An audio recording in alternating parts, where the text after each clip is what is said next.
Hello, everyone, and welcome back to a brand new episode of Girl, Geek, and the Gay, the place where we come to give... Wait, not again. To talk about the things that got us beat up in high school. Yes. One day I'll get it right. Someday. We are back. We are. COVID-free, hopefully. Yeah. I mean, at this point, hopefully, yes. But For the most part. For the most part. Yeah. So you want to talk about that a little bit? We can. Okay. Your voice still sounds like it's... It's a little different still. It's a little different. It sounds like you're hitting puberty. It's weird because I don't think I heard that people were having voice issues, and but then when I reported it to work, apparently it is some like what the girl that I was talking to on the phone, she was like, "Oh yeah, like I heard about that."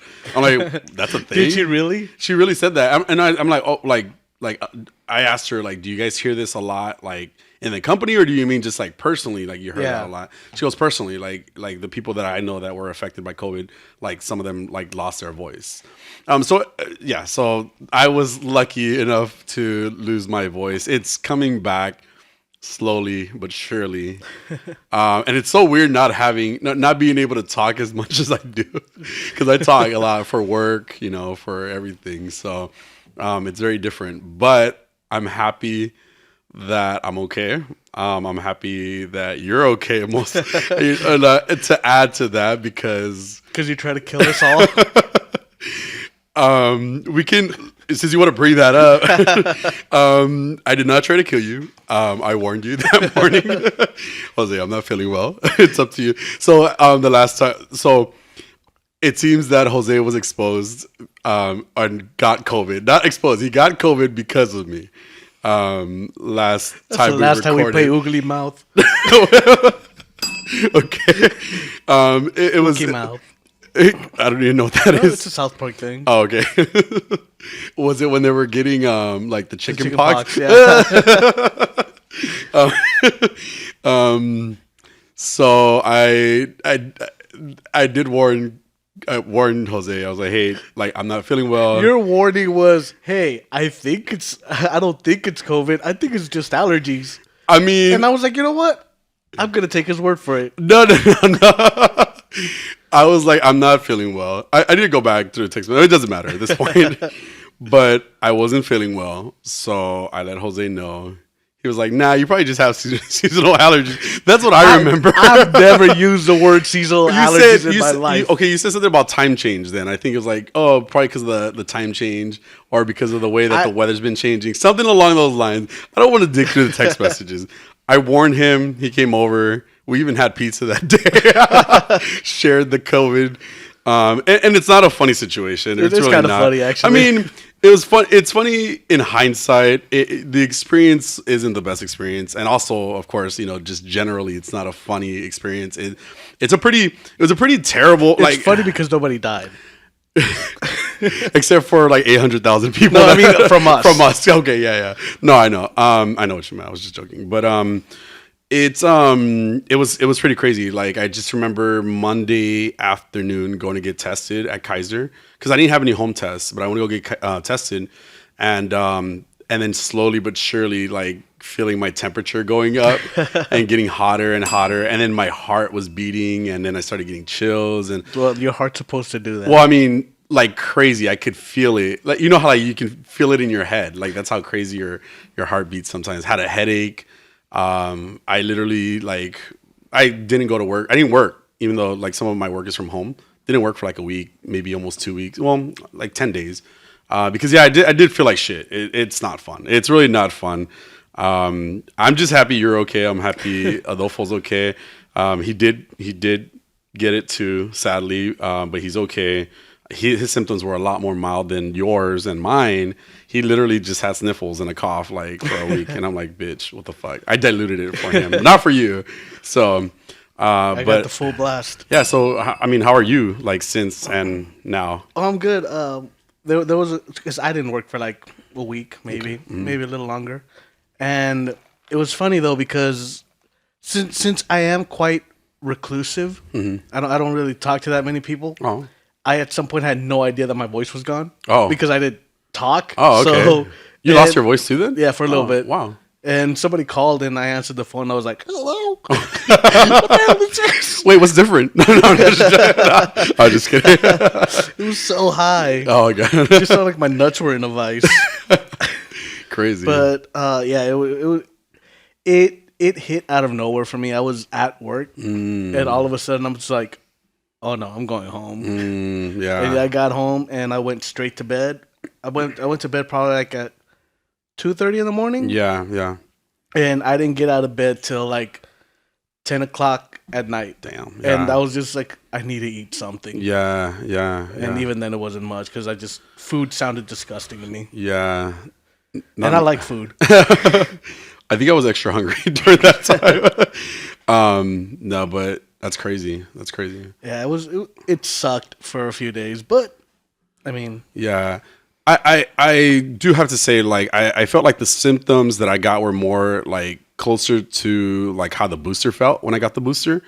Aside from like the cough, right? Like I had a fever for like a day and then it was gone. Like I didn't get a fever again after that, which I thought was very fortunate, but again, I was, the vaccine and then the booster already. So I was already like set with that. So, yeah.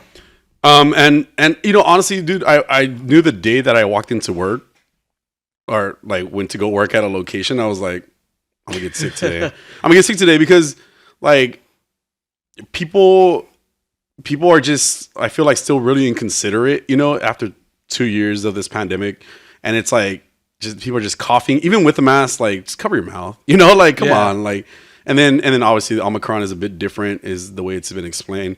So I honestly knew like it was either Tuesday that week or Friday when I caught it. And to me in my head, it was Friday, like officially Friday when I got it, because by Monday was when I was already like feeling like shit. Yeah. Well, I mean, that would make sense because for me, it would have been Sunday and I felt it Wednesday. Yeah. See, it's a good, especially again, the way that even the booster worked, right? Like it's like within 3 days or within a few days, you kind of feel it, well, at least that's how I felt. Like within a few days, I felt it, like the body aches, the fever and stuff like that.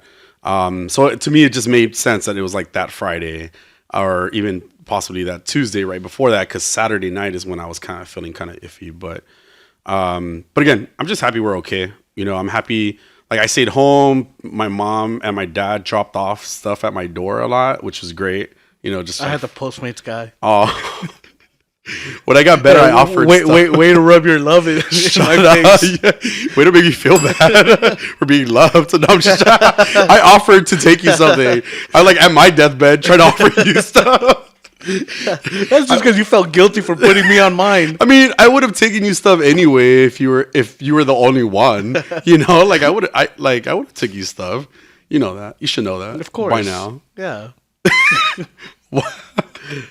He says I tried to murder him, but I think he was just trying to, take his own life with, by blaming me for it, jerk. You came at me. I came on you. I was going to say. I did not. We did share pizza, but that was it. But again, we're okay. We had our arms hooked and everything. We were trying to give each other COVID that day. But yeah. So, I mean, again, at least we're okay. At least we're all okay. You know? And, just stay safe, people. It's really not fun. It's really not fun. Not at all. Yeah, you're not wrong. So, how you doing? I'm doing way better. Again, the voice thing, but everything else is good. How are you? I'm pretty good. Yeah. Can't really complain. Haven't had much going on because been in bed. Mm-hmm. Haven't even done a lot of show stuff because I just did not feel like it. I mean, it's true. Yeah, I didn't even watch stuff while I was because sick. I couldn't focus on anything. Yeah. I would just doze off. Yes, constantly. Lots of sleeping. Oh, sleeping's amazing. Yeah. It helped though, right? Like I feel like it really helped. Yeah. So well, the thing is, I've suffered with insomnia for a large part of my life. But I've gotten really good at sleeping lately. Oh, okay. Sleeping is amazing. Yeah. Like, I don't know why I didn't discover this earlier in my life. Crazy. But a couple of days ago, I slept wrong. Okay. Did you see that meme that GIF that I posted on Instagram? GIF. Whatever, bitch. Did you see it? That was the question. Okay, never mind. But So I you mean, slept wrong. for the audience, Yeah. tell them what it was. It was just like being like of a certain age, and if you sleep at a certain angle, waking up the next morning, like it was along what you were gonna say. Yeah. So tell us. So I just lost my ability to turn right. Oh, okay. Which is why I'm glad you're. Yeah, that's exactly. Do you remember Batman 1989, the Michael Keaton movie? Maybe it might be in my head somewhere. So the way the mask is for Oh, him, where yeah. it's kind of connected to his Yeah. shoulders, so whenever he has to turn his whole body. Mm-hmm. Yeah, that's how I've been. And work has not been great with that. Oh no, yeah. Yeah. Do you do lifting too? Like, I mean, like No. at work, like, do you have to move boxes or anything? No. Like that? No. Okay. No, but just I have to look in my mirrors Well, yeah. constantly. Otherwise, you or die. like try to look out my window when I'm backing up, and the pain's been pretty intense. Crazy. But yesterday was really bad. My it traveled down to my whole shoulder. Oh, okay. I missed it. It traveled down to my shoulder. Okay. And I couldn't keep my arm down. Oh no! Because it would hurt so bad. So I had my arm up over my head, and I was trying to take notes for. So I I try to just binge everything that I was supposed to do for the show. Yeah. For these past 2 weeks. Yeah. I did yesterday. Great. Before work. And not even everything, by the way. And not even everything. I just I couldn't get by because I did 2 Peacemaker episodes where I took notes. Okay. By the third one, I couldn't take notes anymore. Like my arm was just killing me. Oh no. Okay. So we're gonna go for your notes on that. Okay. Cool. As usual. I watched it. Okay. Yeah. But damn, so unprofessional, Jaime. Sorry. Can't believe you. What is this? The Wendy Williams show? We're gone for 2 weeks, and all of a sudden you forget. I only had it on because you were supposed to text me when you got here. I did. Sure.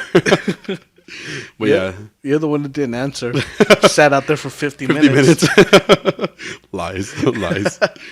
But yeah, I aside from not doing anything, Pokemon Legends Arceus came out, and that's been like that's all I do now is I watch. Well, like I sleep, I wake up, I work. And then I play Pokemon Legends Arceus. I might even play in between, like waking up and working. So that's all I do, and it's a really good game. Like I don't know how much you'll get into it. Like I don't know if it's your type of game, but it's very Breath of the Wild. We talked about the Breath of the Wild. Yeah. It's very that. Even though they try to say it's not. It's very that. It's very Breath of the Wild. I feel like even a lot of like the mechanics, the way like you make recipes and things like that, like it's like that's what happened in Breath of the Wild. So but aside from it has that Pokemon twist, and it's been really, really interesting, like a whole different take on Pokemon, and that's been like what I love so far about it. Like really into it, no joke. I already have 3 shinies too though, so I started playing Red Dead Redemption 2 again. Okay. That game, I just get hooked on it. Red Dead There's Redemption just 2. so much to do. Yeah. It's Grand Theft Auto with ponies. Yeah.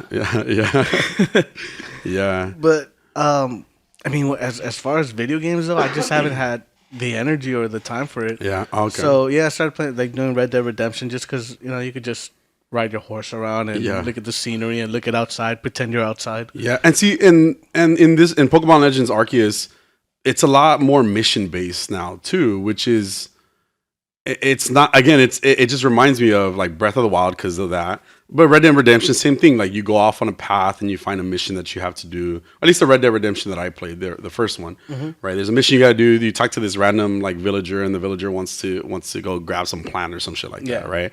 It's like the same idea. And then in this one, you get ride Pokemon. So there's Pokemon that you can ride on, and they do different things. Like some of them swim. Some of them are just like a horse, basically a Windeer. He's just like your horse that you ride through, like all of the Hisui region, and you do missions. So I think that's what's been really keeping me like into it. And again, Pokemon was not like that. It's not like that. But the cool thing too is that you also get the option to battle Pokemon. Like they did a Let's Go version. Pokemon Let's Go, which was on the Switch. Yeah, it was on the Switch, and it was like they try to include almost like a Pokemon Go mechanic where you're just trying to catch Pokemon. Yeah. And then they run away or some shit like that. And especially if you're like a shiny hunter, it sucks, right? Like it's not a fun thing. people like battling Pokemon and people like catching Pokemon, right? And I feel like they took away the battle part of it altogether, and that's what really caused that game to suck. Yeah. Whereas this one, it has a way almost to be like stealthy and catch Pokemon, or just go straight up and just catch Pokemon, or battle them if you want to, or even like stun them with like, like mud, rock. Well, yeah, mud or like whatever they have, right? And it really just gets you different. It has different ways of being able to catch them and interact with them, battle them, take them out, whatever you want, like it's whichever way you want to do it. And I think that, well, a lot of people were bashing it even before it came out, but I think that it's definitely where Pokemon should go and how it should keep doing it, because it's been so much fun, especially for like grown people, like if you're a kid, yeah, you can do all the original stuff, yeah, it's if you're a kid, that's how you want to play, like the original Pokemon games. Yeah. But now being older and being really into Pokemon, like this game is a whole different take on it, and I like it. Is it still turn-based combat? It can be. Oh, and it's weird. I feel like it's more RPG now than it used to be. And the way I see this, like, to me, the way I see RPGs is like you go into like you bat. Let's say you run into a Pokemon, right?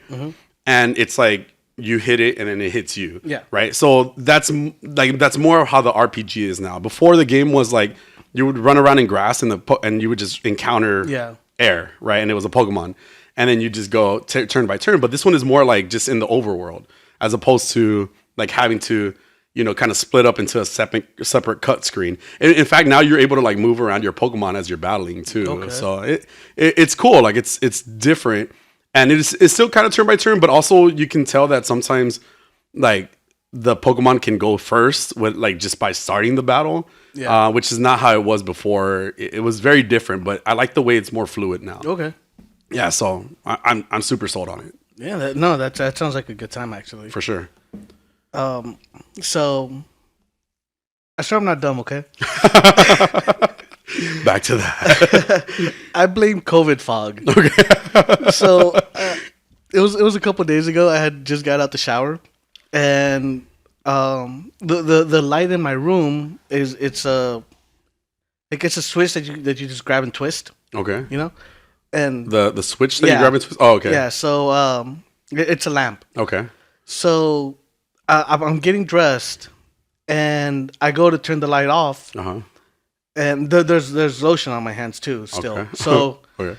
So I'm holding onto that switch, and I'm like twisting it, trying to get it off.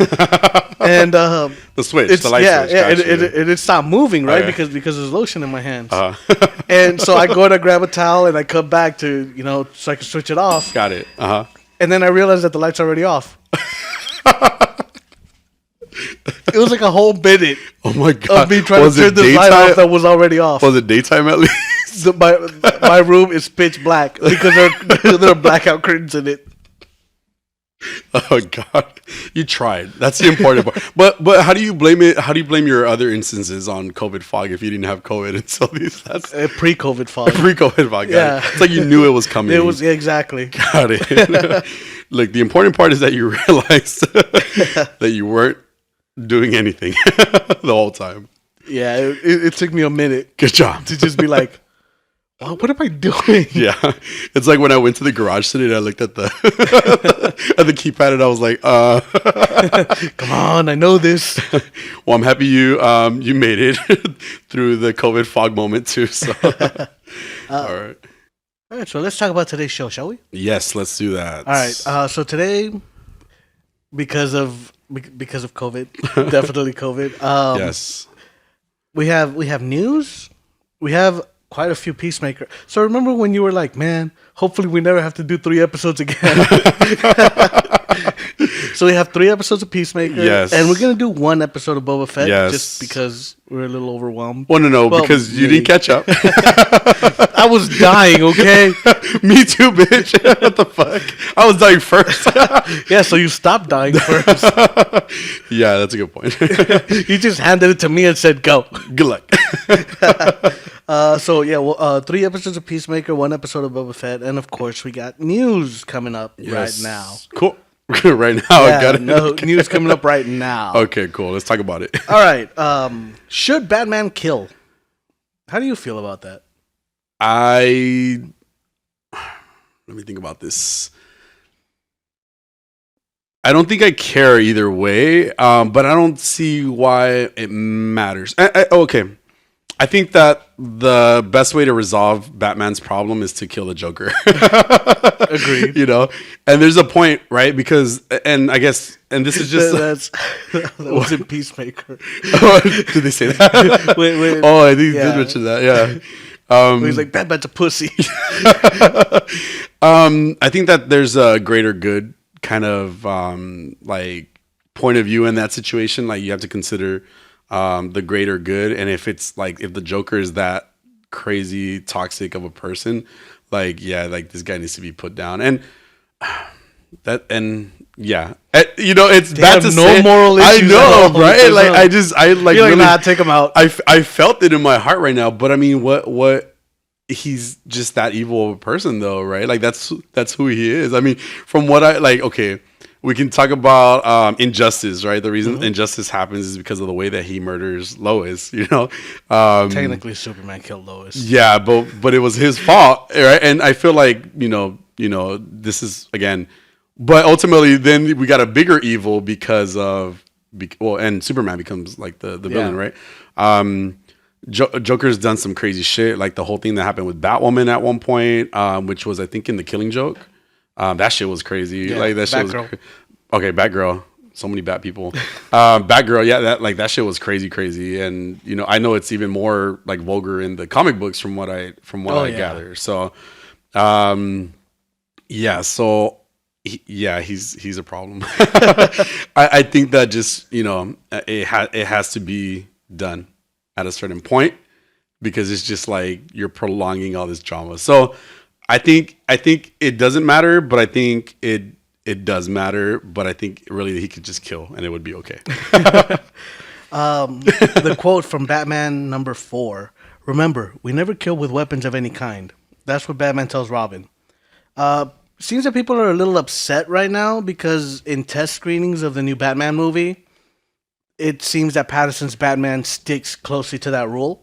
To not killing? Okay. Yeah. So people apparently just really like murderous Batman. For me, I didn't like Snyder's portrayal of it. Okay. Like with the guns and everything. Okay.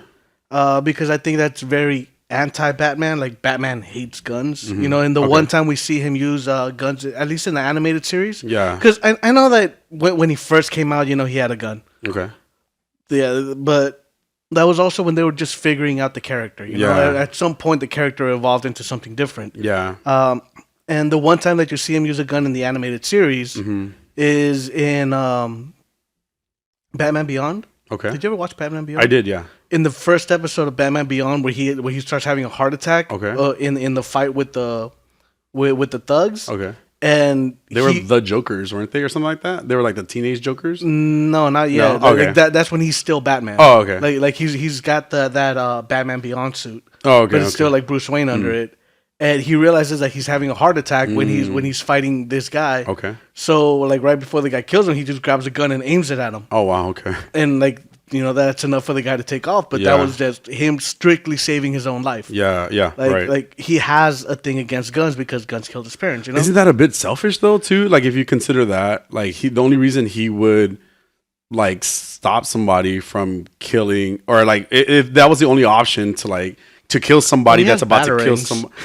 But if the only option is to kill somebody, that's about to kill somebody else, and he doesn't do it because he's like. Because he uses batarangs. Okay. I guess.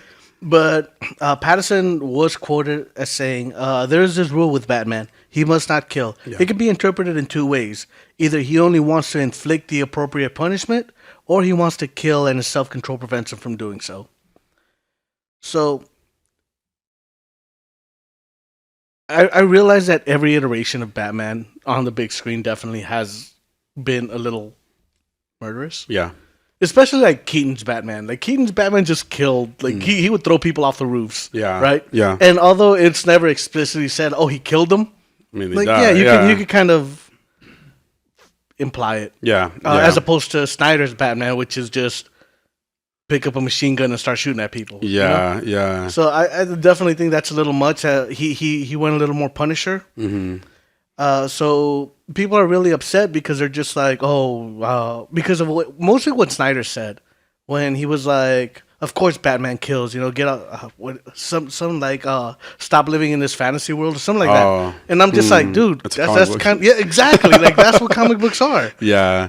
Well, and that's what I was gonna say though. I also think though that if like it's like the role of the character, right? If that character exists to be that way, then it's just what it is, Like I don't think it matters in the sense of like, well, I think he should kill, right? Because he needs to stop certain people. But I'm saying like, if that is his moral ground, if that's just what he doesn't do, and we've all known this for as long as Batman's been around, then we ultimately it's like making him into a woman, right? Like in the situation. No, you're changing the character is what I'm saying, not so much because it's like you're making him into something he's not, that's what I mean by that. Like he is this character that doesn't kill. No, we've all been waiting for Brianna Wayne. Why not? No, but that's what I'm saying, like it's like you're changing him into something he's not. But again, it's like it's considering the personalities too, not just the gender, but considering the personality, right? Like that's his personality, that's his moral standing. If he doesn't want to do it, he doesn't want to do it. That's just the way the character is created. Yeah, Yeah, and I think that especially this being closer to his first year, I think it makes more sense for him to try to be a little more have a little more self-control, to still kind of hold himself in a higher regard than the criminals. Yeah. Like he's trying to be the good guy. Yeah, I got it. As opposed to, Snyder's Batman is a lot older. Wasn't Thomas Wayne kind of... I don't know that much about Thomas Wayne when he was Batman, but wasn't he kind of murderous or no? Oh, yeah. Okay. Yeah, that Batman had guns. Yeah, so it was a whole different Batman. Yeah, exactly. That's a whole different Batman. Yeah. It's not Bruce Wayne, and it's not Bruce Wayne's origin story. Exactly. Yeah, exactly. So that's my point about it. So Thomas Wayne is a lot older. Thomas Wayne was a grown-up when his son was killed. Oh, yeah. Right? So even more rage. Yeah, right? So for him, it's all about revenge. Yeah. As for Bruce Wayne's Batman, although it starts with vengeance, it becomes more about protection, like keeping the peace. And, how do you stop this from happening? Yeah. Like stopping it from happening to other people, but trying to remain the good guy. Yeah, overall. I get it. But it's just and I think that's where like he's so great to me in regards to like the way he does certain things though, like he's trying to be a good guy, but he's always kind of cynical in the way that he thinks, A lot like House. I didn't really watch House, but I believe you. All right, good enough. Yeah. But it's cynical in thought, and which could again come up like for example, he put that virus into Cyborg, right? Yeah. From the moment he met him, and that's like, dude, like wow, you had no trust like in this guy. It makes him a cynical person from the beginning, So it could be portrayed as very gray because of that. Like it's not good, it's not bad type of thing. There's this the animated movie Justice League War. It's based on, I can't remember what it's based on, but I think it's based on Tower of Babel, the comic book. Cool. So in it, they steal Batman's contingency plans to take out the Justice League. Okay. And so they slowly, like they find like something with it. Okay. So they shoot Superman with a kryptonite bullet. They drug Wonder Woman into believing that she's fighting unlimited cheetahs. Oh. So Wonder Woman is just tiring herself out. Like they drug Martian Manhunter to where he's sweating like a flammable substance. Oh. And they set him on fire because Martians are flammable. Well, their weakness is fire. Oh yeah, that's right. And so when all this is going on, like they hit a Batman, and Batman's like, "Oh, these are my plans to take out the Justice League, in case it ever needs to happen." And they get so mad at him, and they're just like, "Why would you do this?" And then I think Superman is the one that goes, "We don't have this kind of plan for you," and he goes, "Well, then you're fools." Yeah, because like if Yeah. To quote Affleck's Batman, if there's even a 1% chance, we must take it as an absolute. Stupid ass line. Jesus Christ. I mean, it's a good point, but it also gets you thinking that like, what if like, and this goes back to like even some stuff that I watch on TV, right? Sometimes people say things, well, I'm just preparing, or I'm just, in case of this, and then you give somebody the thought, like, oh shit, I never thought about that, but hey, yeah, I should do that, like it's almost like creating it's almost like a paradox. Yeah. Well, no. What is it called? Manifest destiny. Is that what it's called? Fuck if I know. You bitch. No, like it's almost like you're creating that, like okay, like what happens in Back to the Future, right? Where he almost like created himself or something like that. I don't fucking know. I don't know Back to the Future. I don't know why I use that. I could tell. Okay. What I'm saying is like, again, it's like you create like a loop of a situation. You're the one that caused it. You're the one that caused it. Yeah, exactly. In that moment. That's just what it gets me thinking of. Like what if Cyborg, right, just as an example, was never going to be evil, but then now because Batman didn't trust him ultimately, and put a virus in him, and then ultimatum, a virus, a computer virus. Stop it. All right, so moving on, Josh Whedon. Have you heard everything that's going on with Josh Whedon? Well, everything that went on with Josh Whedon, like the whole Ray Fisher thing. I was gonna say the Cyborg thing, and then people started coming back from like Buffy and shit like that, saying stuff about him. I mean, I've heard some. I just heard he's a shitty person. Yeah, like mostly. Yeah. That. So he finally addressed the comments because he went kind of silent after it. After the whole thing, he kind of shut the fuck up. Okay, Joe Rogan. So he's finally addressed reports about himself being an asshole. Okay. Whedon says that he was brought in to fix the Justice League, while the studio says that that's not the issue. Like they said that. Oh, so they just needed a different director. Well, no. The whole thing was that Snyder left because of his daughter. Family. Yeah, because of his family tragedy. Right. But even back then, there were reports that Whedon was hired before that happened. Oh, okay. So that Snyder had actually been fired. Oh, wow. Before that happened, but like because that happened, like they just he's stepping away for. I think I remember. I remember personal reasons. Yeah, I think I remember that. Yeah, so they brought in Josh Whedon to take over the Justice League, and Whedon says like, they brought me in to fix it. Again, the studio denies it, but that's what Whedon says, and that's what reports said even back then. Okay, yeah. Things seem to have been a little more tense under Whedon, while Snyder encouraged. So I've heard that Snyder is a really good person, which does make me feel bad at how much I shit on him. But he is not a good director. Yeah. I'm glad that he's a good person. Yeah. Yeah. That does make me great. Yeah. So he encouraged a lot of ad libs because his scripts were shit. Okay. Because he didn't know what to say. Or get people to say, right? While Whedon wanted actors to stick more to the script. Gal Gadot. I'm going to just butcher her name every single time. It's fine. I think that was right this time. I'm not sure. You said the T. She told Whedon that he didn't understand superhero movies, which, I mean, at that point, Whedon had done both Avengers movies. Oh, okay. And the first Avengers was great. Okay. Age of Ultron, I still think is probably the weakest Marvel movie. Okay. No, but the weakest Marvel movie. Okay. Yeah. That movie had so much potential, man. Like James Spader as Ultron was such great casting, and it just kind of that's another story. All right, I really do not like Age of Ultron. Yeah. Okay. So Whedon says that he never worked with a ruder group, and I do think that it was a lot of the fact that they had all been making this movie with Snyder, and then you remove Snyder, and you give him a stepdad, so they're just all kind of like, I don't want to play. Well, it's like at work, right? Like you're used to a manager who's being a certain way, and then another manager comes in and tries to be like tries to crack the whip, right? And it's just awkward. Yeah, I get you. I get that situation. Yeah, so it seems, at least to me, it seems like that was one of the issues. Yeah. So one of the changes was Cyborg's role. Whedon says he cut it down for two reasons, and one of them I totally agree with. Well, actually, I agree with both reasons. Okay. He says he didn't feel like it made sense, which it kind of didn't. Cyborg's role? Yeah, Cyborg's entire role, like the heart, quote unquote, the heart of the film.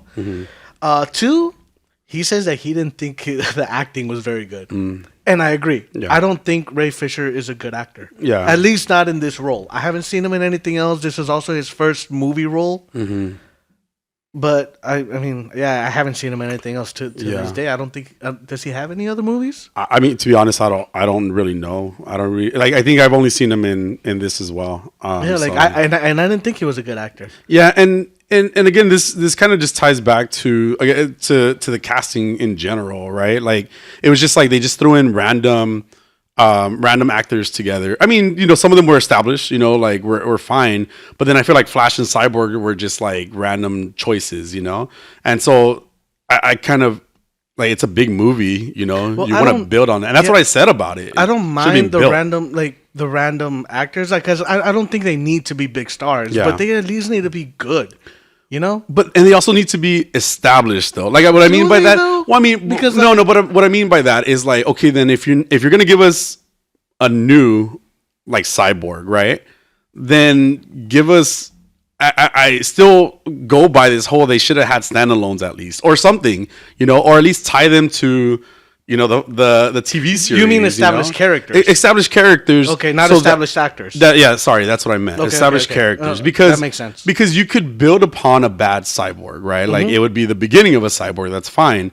You know, and then you'd be able to see, you know, how this the progression. You like what Marvel did, right? Like not every single Avenger was the best, right? We can even say Thor, right? Was the Thor movies were pretty bad. Yeah, the first two. And the first one was okay. It was understandable. 2 was really bad. 2 was really bad, and not as bad as I thought it was, but it was really bad, right? But they also, though, you know, set up this character. They established this character, and he became something more, right? Like afterwards, when we got Ragnarok, right? Exactly. So it became better, right? But they didn't do that with Flash, and they didn't do that with Cyborg, you know, or Flash. I still stand by that whole idea that they should have just brought dude from the TV series into the movies. Yeah. There you go, Flash. You know, and if you wanted to make Cyborg the highlight or the focus, it shouldn't have been as overdone as it was either. So yeah, not just that. Like you don't make a character that you haven't established the focus of a team-up movie. Exactly. I mean, it could have been like a Rogue thing from X-Men or a Jubilee thing, you know, from X-Men thing, you know, like where she's a brand new. Like it could have been something like that, but then they would have had to make him like from the beginning. Character, yeah, like you would have to been following. Yeah, him. like in Doom Patrol, almost. Yeah. You know, it would have been like that. It would have been, and that's a good cyborg. You know, I agree. Yeah. So also, Gal Gadot claims that he threatened her career. His response was dickish. He goes, "English is not her first language, and I tend to be annoyingly flowery in my speech."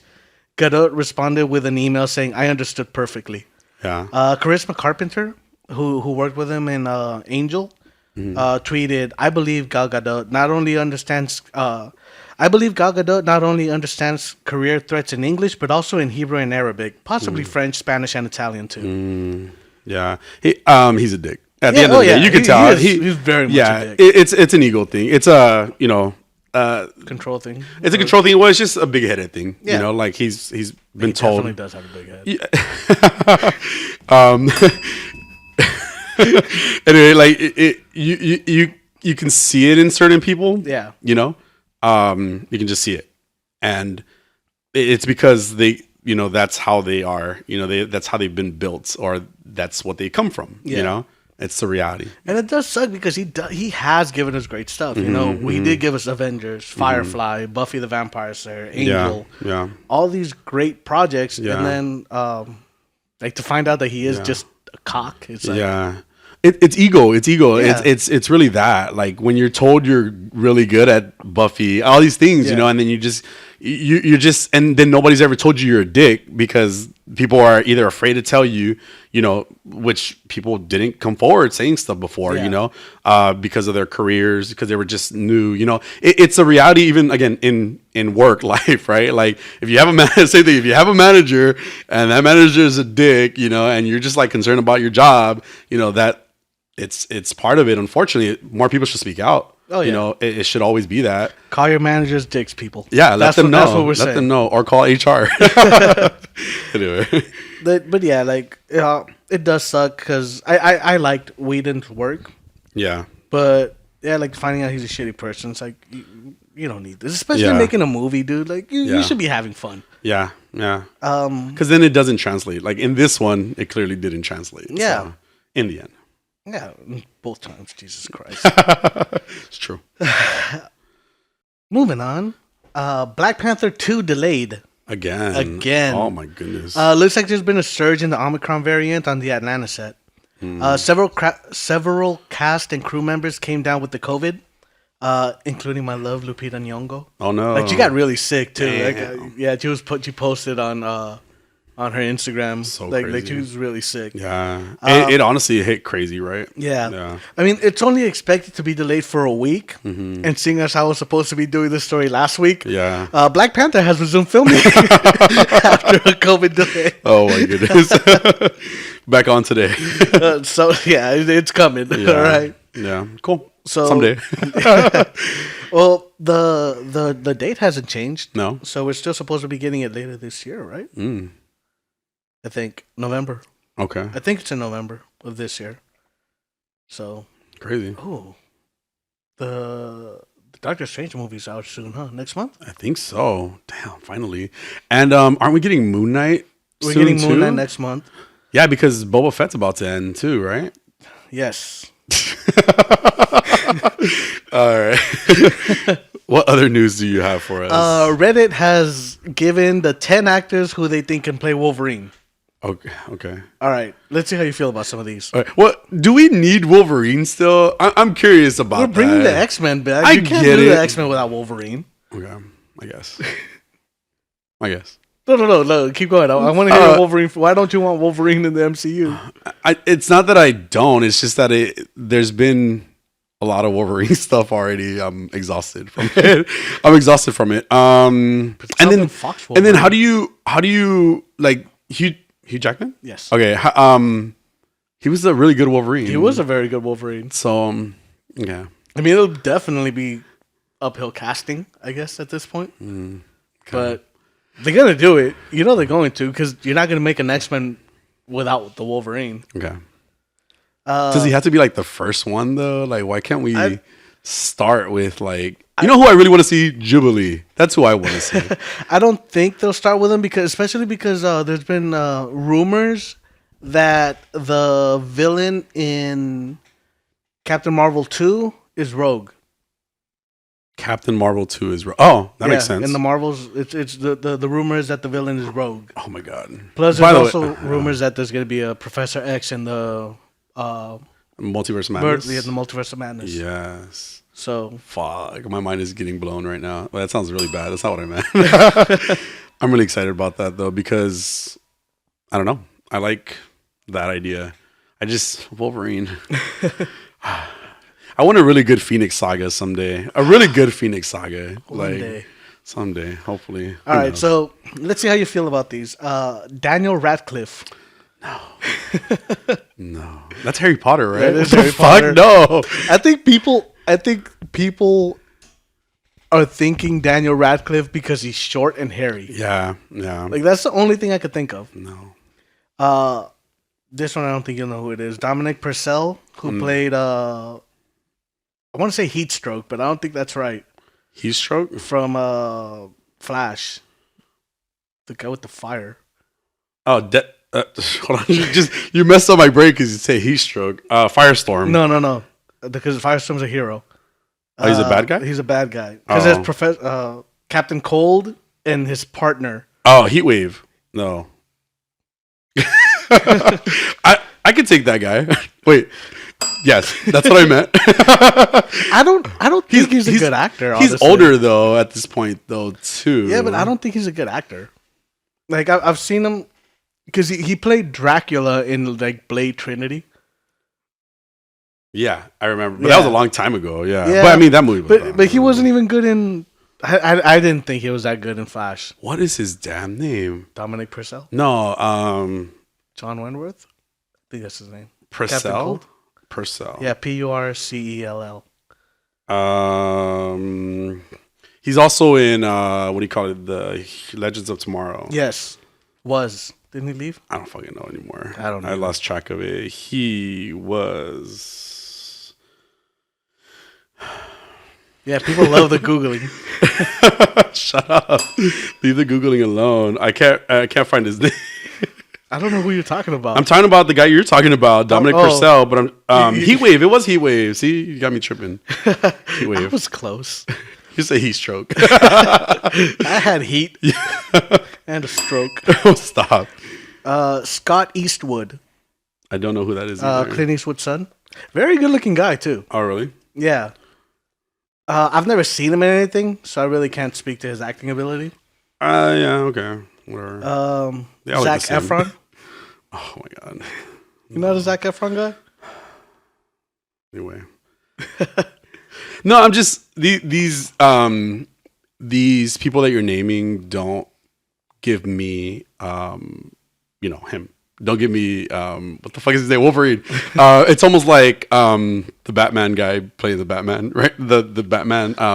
What was Edward Cullen playing the Batman? It doesn't work for me in my head, and I guess I'll see the movie, But yeah, it's just kind of like you're naming. I don't like his face. Yeah, or you're naming like Zac Efron, who's like to me he's like from fucking Hairspray. That's what I know him from. High School Musical, and they're like. But he's a very good actor, though. Yeah. Okay. He's although I find him better in comedies because I feel like he's very funny. Mm-hmm. Although he played a serial killer, I think he played Jeffrey Dahmer. Oh, did he? I think so. Maybe. I could be wrong. Keanu Reeves. No. Yeah, no. As Wolverine? As Wolverine. No. Frank Grillo, who played Crossbones in the MCU already. Oh, okay. So, just, I feel like they missed it. Yeah. Like, I wouldn't mind if Frank Grillo. Yeah. But, again, he's already Crossbones. Danny DeVito. Why? Just the internet has a weird fascination with Danny DeVito, and there are rumors that Danny DeVito was supposed to be Wolverine prior to Hugh Jackman's casting. That's weird. Yeah, I can only see him as the Penguin. Like that's it. James McAvoy. Professor X. Oh, but he's already Professor X. Yeah, he's already Professor X. But that's in a different universe. John Bernthal, who's already the Punisher, so no. Although James McAvoy would have probably been a good Wolverine. Yeah, James McAvoy is just good at it. I think it's too late. I think it's too. Yeah. Yeah, that dude can act. Yeah, Split was a porno. Just him. He was the only character in the movie. He could have been a good. I could have seen that. And Tom Hardy, who's already Venom. Nah. I mean, he sucks as Venom, so Venom is not good. Man. It's not. It's really not. It's right. Even the little adding of it to Spider-Man was like, it's not good. It was just like no good in that. So spoilers. I mean, at this point, it's been like 2 months, and I'm pretty sure everybody in the world has seen it. Yeah, I don't think it's open in China yet. Oh, and it's already made. It's already close to beating Avengers. That's crazy. It's supposed to be coming to digital soon, and it's not going to be on Disney Plus either. No. Yeah, that's a Sony thing. Yeah. I think it's going to be on Stars. Okay, I'm not going to watch it ever again. I'm going to just buy it then on like Apple TV or something. MCU officially scraps 2 series from the 2022 lineup. Uh-oh. So, Secret Invasion and What If Season 2 will not debut this year. Oh, okay. Marvel Japan updated their official website to reflect this change. No one has made any comments, though. Like, nobody said why. Okay. I'm not like mad at it, I guess, because at least we're getting the 4 that I kind of wanted to watch anyway. I was concerned that you were going to say that Ms. Marvel got a fucking... Again? Yeah, like got postponed or like, dropped. Okay. Yeah, well, I mean, I'm really looking forward to Secret Invasion. I mean, I'll watch it when it comes out, but it wasn't something that I was like, really excited for already, Yeah. Across the Spider-Verse will have a totally different art style for every dimension. Oh, nice. That should be cool. Yeah, it reminds me of that Shattered Dimensions that I told you about. Oh, I love that. I love that idea. Yeah, I mean, I'm excited about that. I love me some Spider-Man. Yes. So yeah. That's actually all I got there. Okay. Yeah. Guardians of the Galaxy cast officially done in the MCU. Bautista and Bradley Cooper have both alluded to this being their last MCU movie.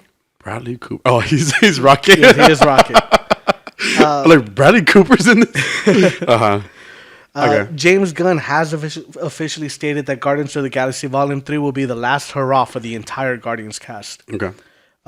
This is the end for us. The last time people will see this team of Guardians. I just want to be true to the characters, the story, and give people the wrap-up they deserve for the story. Cool. That's always a bit scary. I'm doing my best.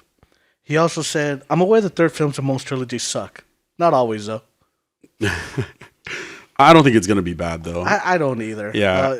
James Gunn is just he's really good at what he does. Yeah. For the most part. Yeah. Like the Suicide Squad, I still say it wasn't great. Yeah. But it wasn't. I mean, it wasn't what DC's been doing. Exactly. It was better than what DC's been doing. I mean, it wasn't great, yeah, but it was better than what DC's been doing. Yeah.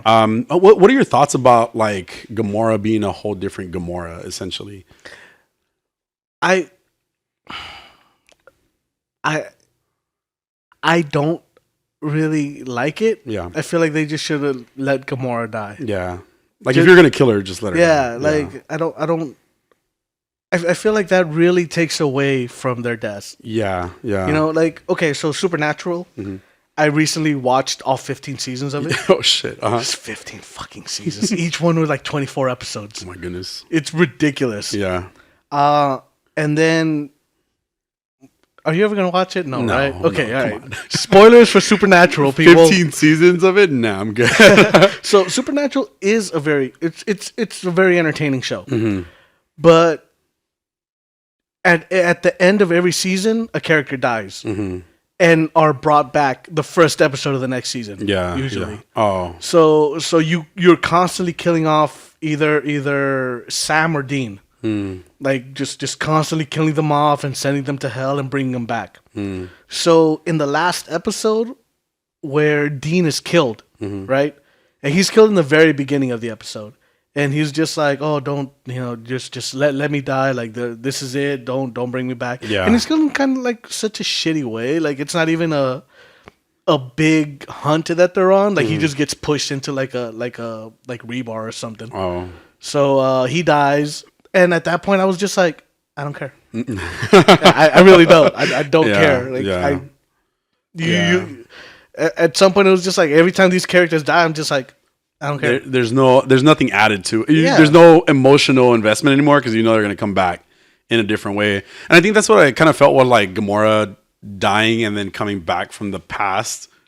You know, like it was like okay, they could have just like left it as it was.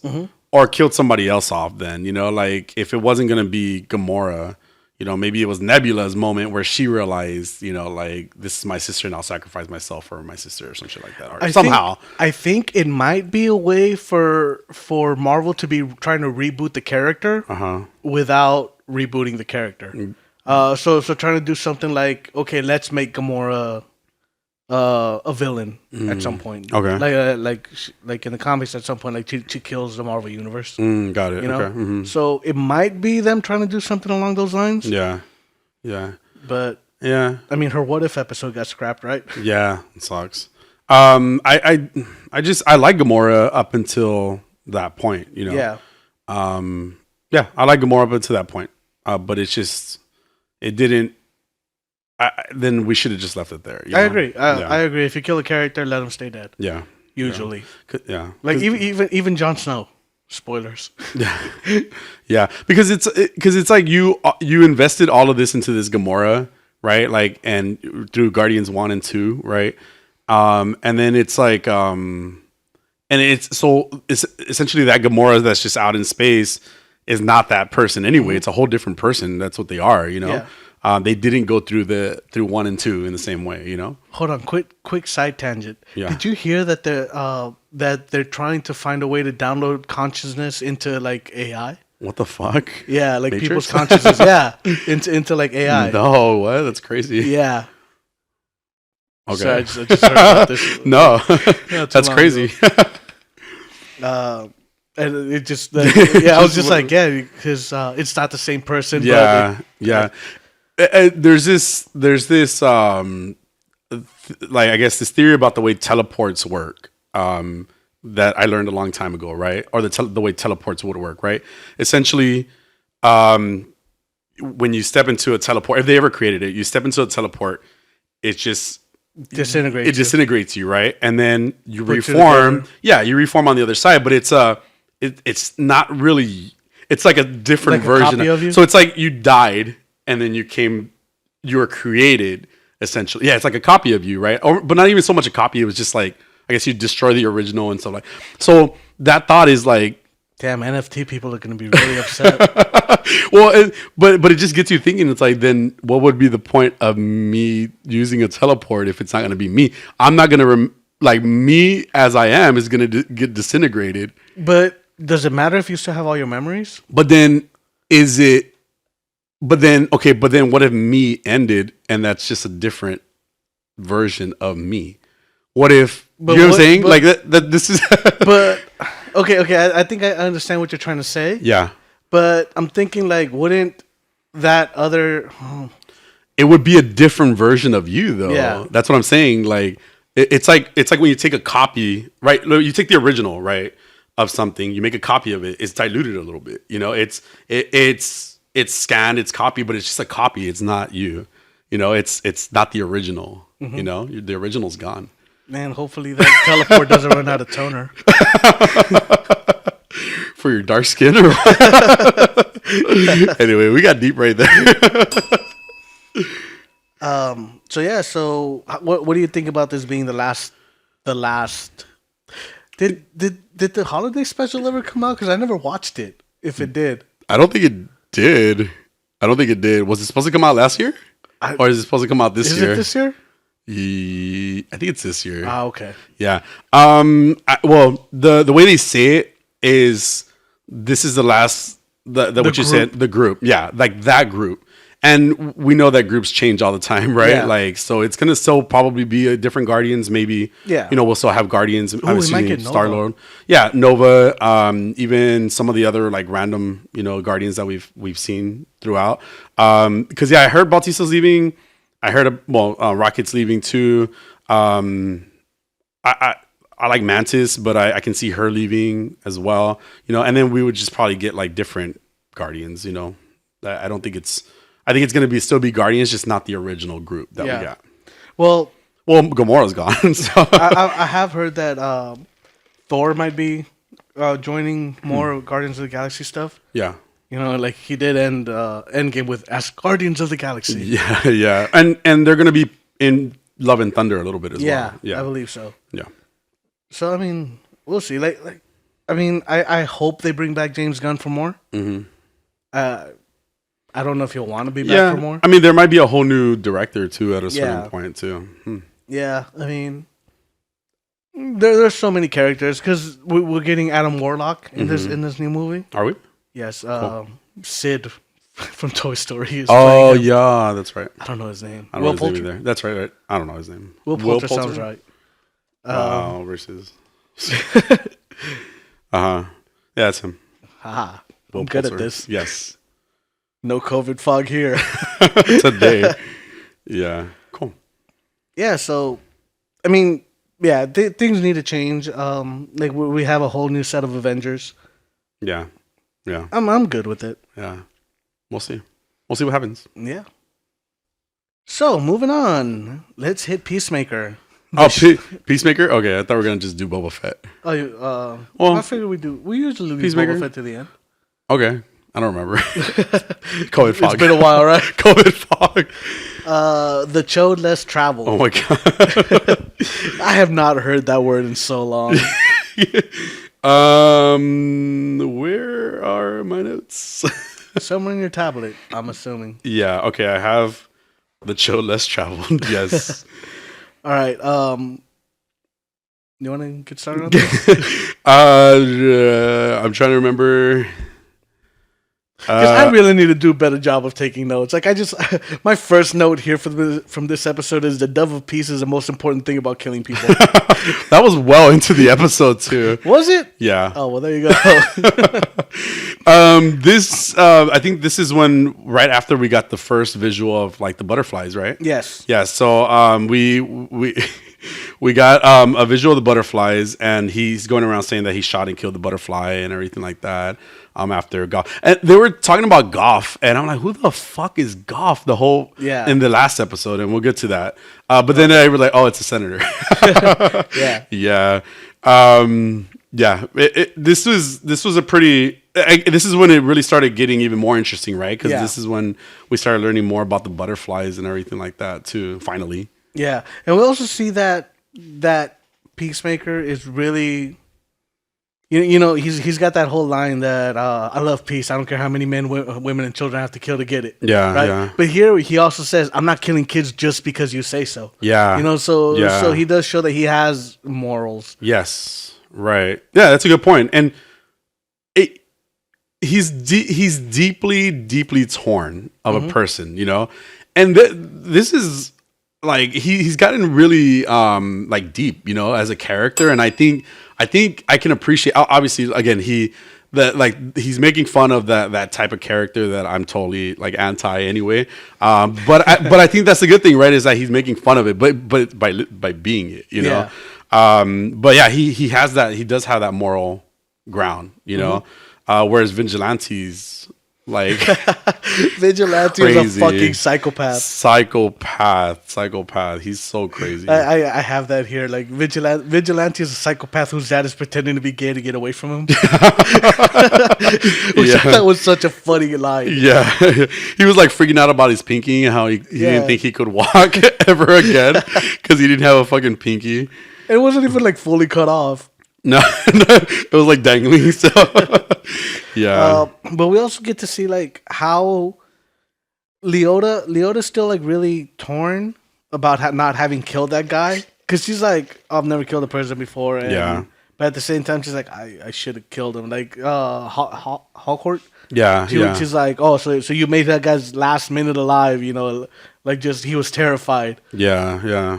But she has a lot of heart, though. Very much so. And again, this is why I think her and Peacemaker are like they have the same type of energy almost. They don't want to do certain things, but they are they have to, number one, or they're being made to. So I like Leota a lot. Like she's very like the heart of the group for me. So she's very cyborg.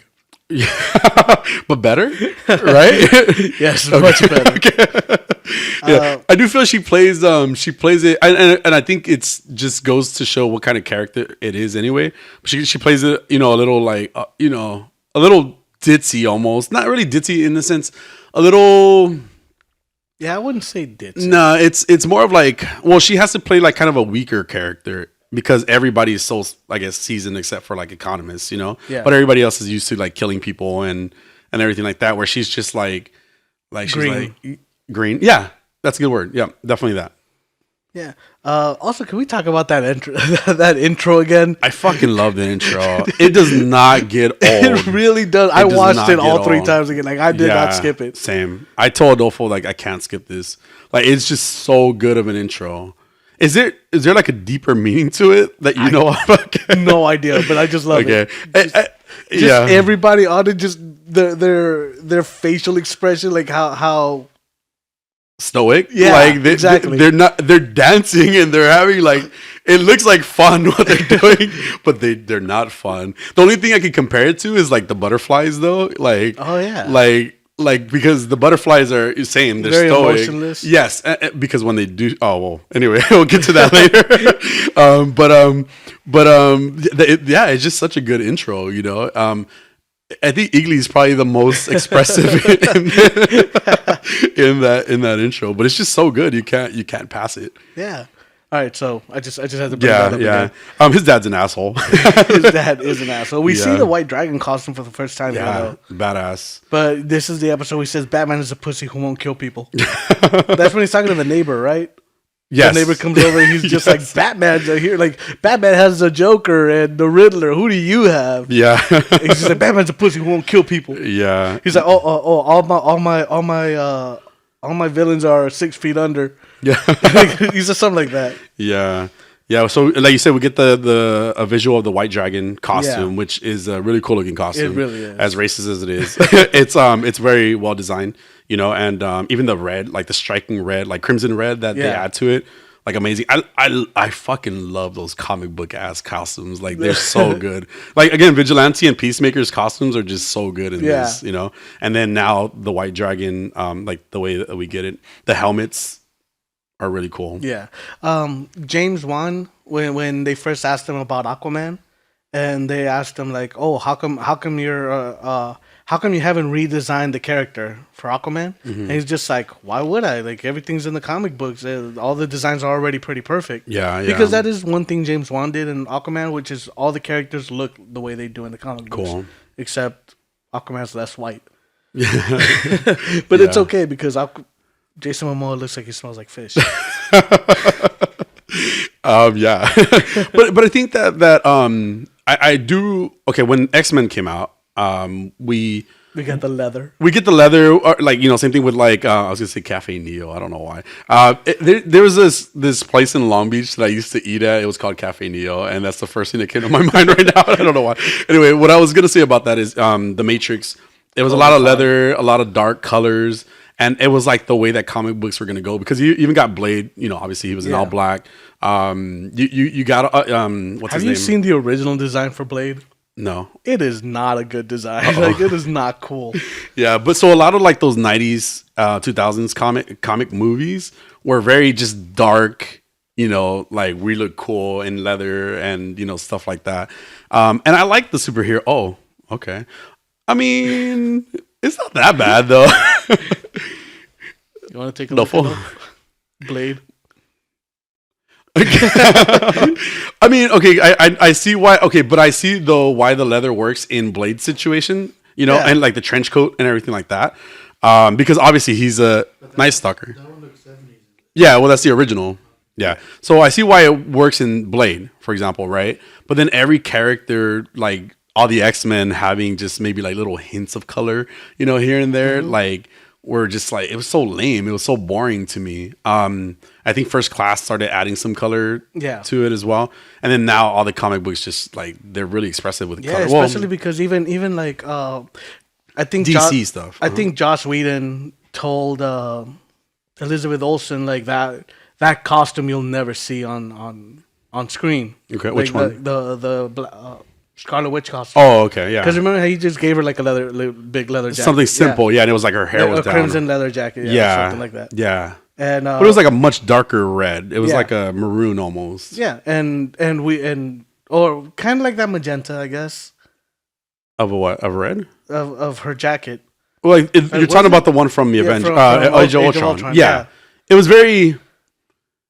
very brought down for a comic book. And at the end of her show, WandaVision, we get to see that costume. The Scarlet Witch, fucking amazing. Yeah, absolutely. And again, it doesn't have to be, because like let's go back to Peacemaker. The colors are bright, right? Like how the fuck do you hide in that? Number one, right? It's like it's crazy, but it looks really cool. Like I feel like it really adds to the character. It really adds to, you know, well, to certain situations, you know. Yeah, and it also brings you that fantasy feeling. Yes. Like you're watching something fantastical. Yeah. It's not the real world. You know, you get that little escapism. Right. Right.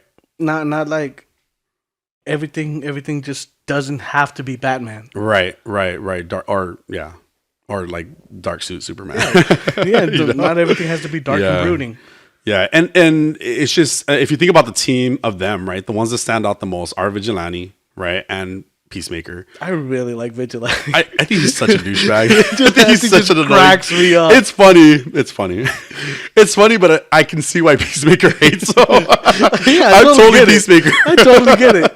but he's doing the character right, because that's what he's supposed to do. Did you know that he's not the original actor that played Vigilante? Like in the first episode, or what do you mean? No, like the original actor, and I forget his name, that played Vigilante, left the show for creative differences. So they had to left Peacemaker the show. So they had to go back and reshoot all the Vigilante scenes. Oh, where he's not in the suit. Yeah. Oh wow. Well, I mean, maybe because in the suit, because I think the other guy just had a different build, maybe. Oh, okay, maybe. Well, that guy fucked up because this guy's really good, even though he's annoying. That character's really annoying. I keep going back to when he gets unmasked, and he's just making all those the faces. Yeah. So, I guess it's also like where Leota kind of, because she's dealing with her struggles, she's also trying to help resolve some of the issues. So she gets Vigilante to like break into the jail in this episode, right? Is that this one? Yes, Vigilante. Okay, yeah. Yeah, it is. Yeah, so she's trying to be more herself. She's trying to be more like that like them, right? Like she's trying to manipulate, a little bit more cold, right, and like try to fix issues, and she actually convinces being a little them, more proactive. Yeah, she convinces she kind of manipulates Vigilante into like breaking into the jail and trying to take out Peacemaker's dad. Yeah, exactly. That was a funny scene too, where he's just like, the cops are all just sitting there looking at him. Like, he's just carrying this heavy ass. But we also saw Judo Master again.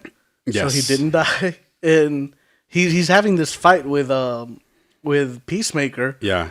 And just before, when he's like, "Oh, the butterflies aren't what you think they are." Yeah. Leota just shoots him. Yes. And then like that exchange that followed made me laugh so hard when he's just like, he's a judo master. Like he could replace his heart with a kidney. Yeah. She's like, I don't think that's how it works. It's happened a few times. Yeah. Yeah, it made me laugh so hard. But we also just skipped over the part that he captured the butterfly. Yes. Yes. Because we do end up finding that. In the beginning, he said he shot it. Yeah. Like he didn't tell anybody about it. But you're right. Like he had it just like in a container from the Goff butterfly is the one he had. So, he just held on to it. And then I've always thought Mr. Murn was always acting really weird, and even right before, so I put Mr. Murn is acting weird, right? I'm like, what is up with this guy? That says weird. I know. Close it up, bitch. You're not a bitch. I'm just kidding. I'm sorry. Okay. And so, I mean, well, before we get to that too, then we kind of see like hints of Peacemaker's like childhood life. Yeah. I guess he killed his brother somehow. Do you get how that happened? No, and I think that something might be revealed later. Yeah. Because it doesn't really show it. Like all you see is, his brother falling and then having like a seizure. Yeah. Wasn't in this one too? And I think here they just mention it, right? Like cuz all I have here is his brother appears to have had some sort of seizure. Yeah, and then I put, did Peacemaker kill his brother? But I was kind of confused about like how. Yeah, because they did mention like, he was involved in his brother's death under mysterious circumstances. Yeah, and then his dad's a dick to him partially because of that. He Yeah. goes like, I think in this episode he might even said something like that too. I don't know. It might have been a different episode. But yeah, his dad's just a dick to him, like partially because of that. So we don't know exactly why in this episode yet. Yeah. But we do get the kind of the like. Well, did you want to add anything about this episode too? Yeah. So when I found it weird. So when Vigilante goes to jail, well, first off, when Leota sees Vigilante and she's like, "Oh, you sound like him," and he's like, "No, I don't." Yeah. Like that whole exchange. Why are you limping? Yeah. Like that whole exchange was just funny. Yeah. But then she talks him into getting arrested. We went through that. Right. When they're looking for him through the computer, yeah, they find him with the most vague description. Like, 5'11", white male with blue eyes. They're like, "Oh, found him." What the fuck? Okay. Yeah. But we also get that scene of him sitting at the table with these white supremacists. Yeah, and he's like, "Let's just thank black people for all they've contributed." Because he's trying to rile them up, right? Yeah. Does he fight them? I think he fights them in that moment too, right? Yeah, that's when he fights them, and Vigilante's dad is like, "I'm not gonna attack you." Like, these cameras, like these idiots look like the aggressors. Well, and he was about to kill him, I think, and then at a certain point, Vigilante gets stopped and set free. Yeah. So he doesn't end up doing it, but Vigilante was gonna do it, regardless. Like he was gonna kill his dad. So. And here in this episode too, that I mean, I just have this in my notes where it was like in the background on the news report about a stolen gorilla.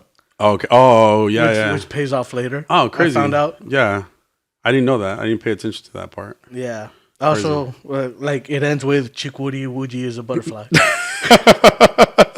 Mr. Murn is a butterfly. Yeah. Yeah, Chickwoody Woogie. Yes, him.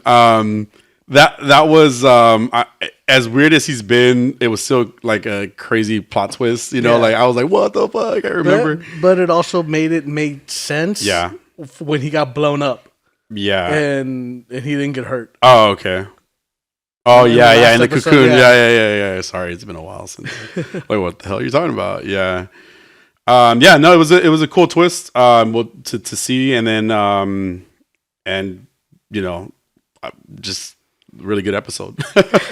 So you could see here where I was just in so much pain. Like if you look at my notes. Oh my god. So look here, I'm doing well.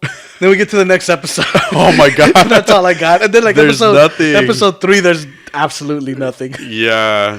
So the next episode is MonkeyDory. Yes. So the next episode, MonkeyDory. So my first note here, and I don't even remember what context it came in. Oh my god. But it's just Superman has a poop fetish. I feel like that was brought up, but I don't know why. There was a lot of referencing to other characters though. I think Flash. Yeah, was that this episode? In the last one. In the last one, okay. Like, have you met the Flash? Yeah. So everybody's met the Flash. Well, how about Wonder Woman? She was effing me from across the room. Oh, okay, we're done. I said effing. Oh, that was with the children. Yeah. Was that this episode? No, that was the last one. Oh, well, there you go. Spoilers. That was the last one. Oh, the one after this. The one after this. Oh, the last. Shit, my bad. The last of the 3. I'll say. So anyway, Superman has a poop fetish. Okay. I don't remember why that was brought up. I don't either. Okay, but we did start learning a lot more about butterflies in this one. Like a lot. Yes. A lot about butterflies. So obviously they eat that stuff. The goop that they eat. The butterflies are kind of taking over celebrities, and they make people stronger, which is why he didn't die. He didn't blow up. Go ahead. My question is, do the people that they take over die? It would make sense for it to, right? Yeah, and so we'll get into that kind of. Should we just? I don't know. No. All right. Let's just stick to the order. Okay. So because my question was just because now Chickwoody Woogie is a butterfly, and I'm wondering, does that mean that Murn is dead?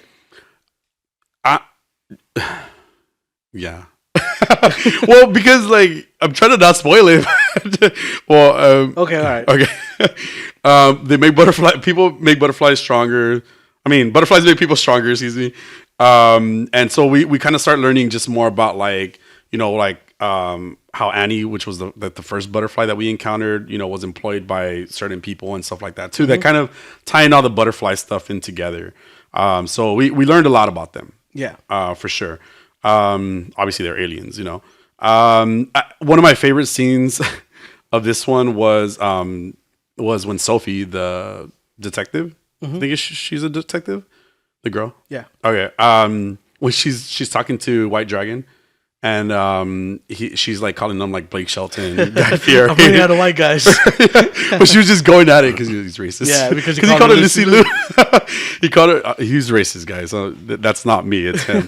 But she just starts naming these random white guys: Blake Shelton, Guy Fieri. She named a few others I can't remember.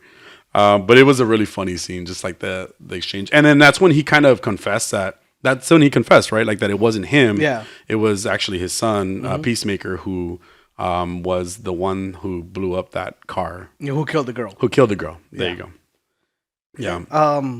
I really like the scene where they're going into that building. And Leota's like, all right, be cool. Yeah. And then she's talking to that lady. All of a sudden, you just see the side of her head blow up. Boom. Yeah. And so Peacemaker activates his X-ray vision with his helmets, which is why I was saying his helmets are really badass. And so he, like you said, he just starts blowing people up, and you're like, honestly, I had to stop and rewind it. I was like, what the fuck just happened? What the fuck just happened? Like, I totally felt like Leota in that moment because it was just so unexpected when he just started blowing people up. She's like, how did you know they're all butterflies? X-ray vision, you know? And he just went off, you know? He was just, you didn't get why until he explained the X-ray vision situation. Yeah. But it was a crazy scene. It was really good. Yeah, there we also find out that Charlie is the butterfly's guardian angel. Charlie is a butterfly's guardian angel? Yeah, that's what they call. Oh, he's in there with our guardian, with Charlie, the guardian angel, the gorilla. Oh. Does the gorilla talk? So I heard it say something. Okay, it wasn't just me, right? No, it said something. I don't remember what it said, but talking gorilla killed by economist. Yeah. Okay, cool. Yeah, because economist just sticks his chainsaw from behind. Yes. And the best way to do it. Half. Yes, and Vigilante was really upset about that. Vigilante was so upset. He's a fucking psychopath. Vigilante is such a fucking psycho. Vigilante wanted to go into that building and just start chainsawing people too. Yeah. And he didn't get the chance. It was only Economist that ended up being able to do it, which is funny. But yeah, there were a lot of butterflies in the whole that whole scene where they were like kind of it was very zombie like. Yeah, like a lot of 28 days. It was very 28 days later. Yeah, that's true. And people getting blown up. You know, him being able to see who the butterflies were was crazy. The way they would crawl out of people after they got they can't they got shot. It was pretty crazy. Like I was really into it. I was like shocked the whole time. I was like, wow, this is crazy. The part where he throws that bomb at them and Leota's like, why didn't you warn me? He's like, I warned you to run from a bomb. Yeah. There was another thing that he said too. What was the sign? Just so you know, I'm out of notes. I already went through all four of mine. And one of them was Superman has a poop fetish. There was something else she said. Well, it was kind of along the same lines. It was like, wait, why didn't you why didn't you give me a signal, or why didn't you tell me there was a signal? The signal was I blew their heads off, you know, and then you would know. Yeah. So this episode was just that though. It was just you know, again, getting as many butterflies as you could into it, you know, and then and kind of learning more about the butterflies. We got some weird dude, Captain Locke, who was working with Mr. Murn. Oh yeah. He was just a cop. Yeah, he was just he wasn't even a cop. What was he, like, just an agent? I have no idea what the hell he was. Yeah, he was so random. I thought he was a butterfly too because he was weird. He was weird, and he knew Mr. Murn, right? So he was just some random dude, I guess, maybe sent even by Waller or by the agency that they work for. And he essentially took over the police department. Argus, is that what it is? Argus is the agency they work for. I mean, I forgot. But yes, he does take over the police department. Yeah, and he's the one. Even though so Sophie, the detective, ends up finding out that it wasn't actually White Dragon who blew up that girl. It was Peacemaker. He ends up going in there and just being like, no, like that's not true. He took over the police department. Yeah, he just took over the police department. It was just like, who's this dude? Like, he just took over. Yeah, I really thought he was a butterfly. Seriously, I did too. Yeah. Have you stayed after the credits to see the scenes that they play after the credits? I did the last episode because it's just like an extended. That's all it is. It's like an extended part of a scene. in the show. I didn't even know it was a thing until the last episode. So because it was crazy. Yeah. Okay. Yeah. So that was it with that. And so. We also get like just more of like kind of the relationship building between Peacemaker and Adebayo, so Leota. Yeah. How they're again connecting. I can't remember if this is the scene with the diary. I think this is the episode where she puts the diary under his desk. That's right, because they're on their way. So they go to his place. I think she's dropping him off. Yeah. She's like, "Are you gonna try to fuck me or something like that?" Like by telling me your dick is a lesbian. The exchange between everybody in these shows is really good. It's really funny, and they're drinking, they're having a good time, they're really connecting. But she does have to. Well, she's been told by her mom, Waller, that she has to plant this diary, and she ends up doing it. But you could tell she's guilty. She feels guilty about it. She's actually like connecting with Peacemaker and doesn't want to do it. And what did you think about that? Like the relationship with them? I really like it. So I mean, I really like John Cena in this. Yeah. He reminds me a lot of Hank Hill. Yeah.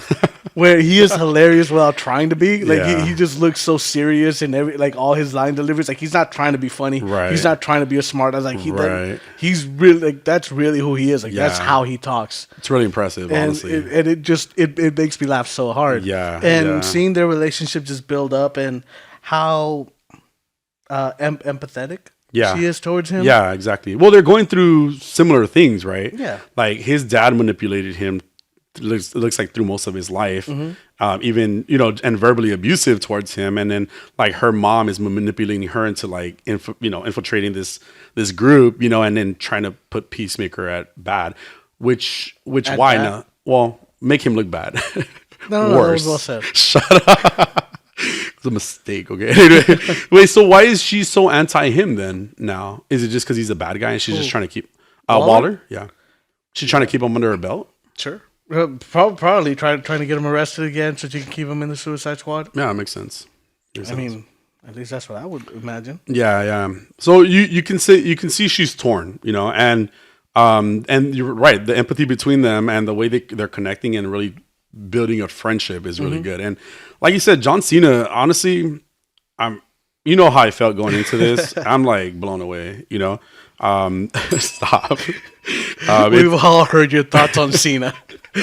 Yeah, you haven't seen my thoughts on Cena, though, which is good. Anyway, but I do like the character. I like how his inward thoughts are expressed out without even like intentionally being that person. He just is.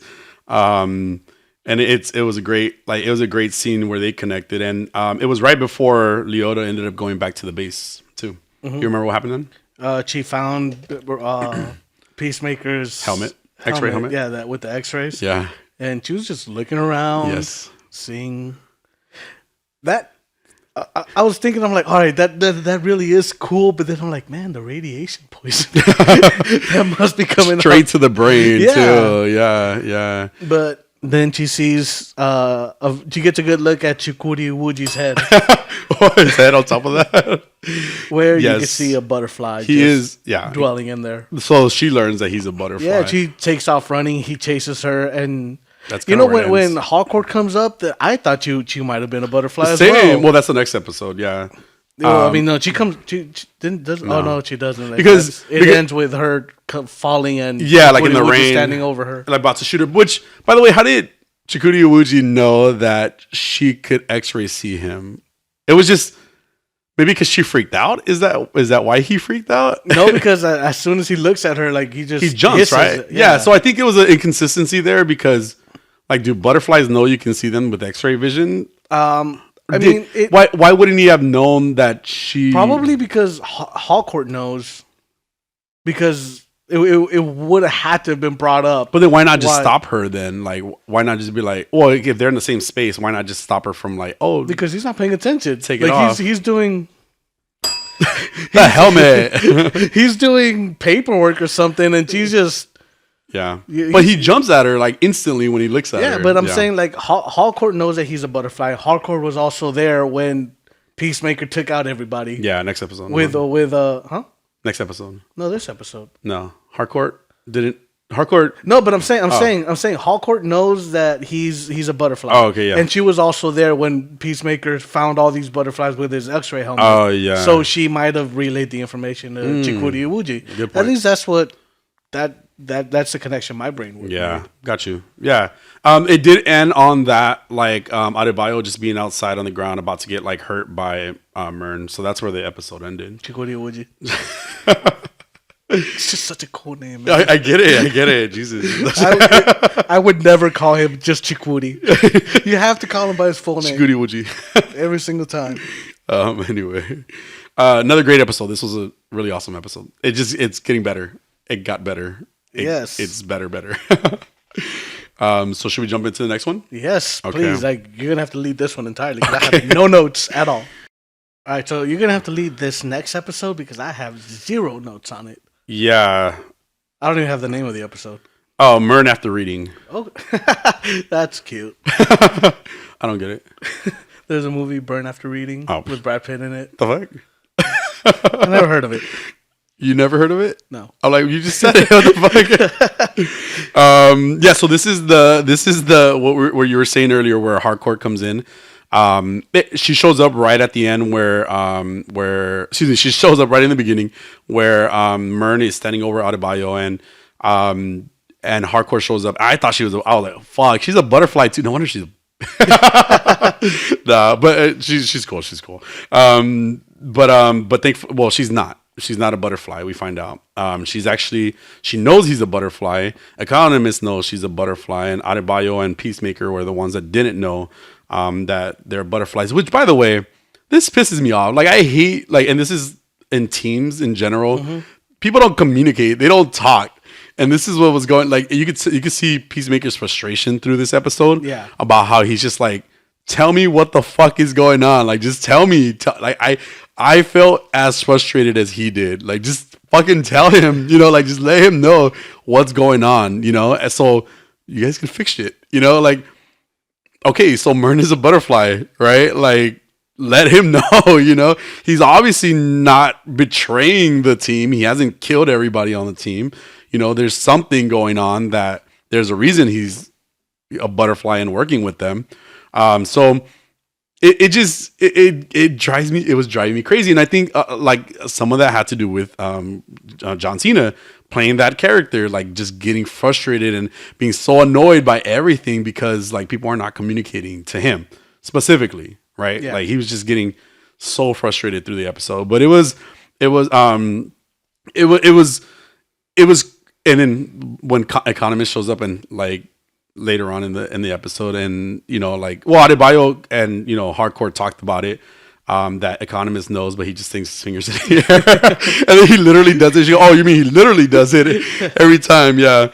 That was a really funny scene. But the butterfly inside of Murn kind of explains that Murn is like a crazy murderer. Like, well, he was a murderer. He's like the reason he picked Murn,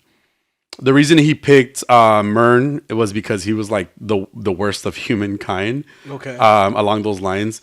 And he needed to betray his people, the butterflies. Mm-hmm. Goff was like their leader, but Goff was talking about taking over the world. And basically, the only way that Butterfly Murn felt that he could stop Goff Murn is by taking over Murn. Yeah. And he said, but this is where it becomes kind of interesting about them. He still has some of his memories.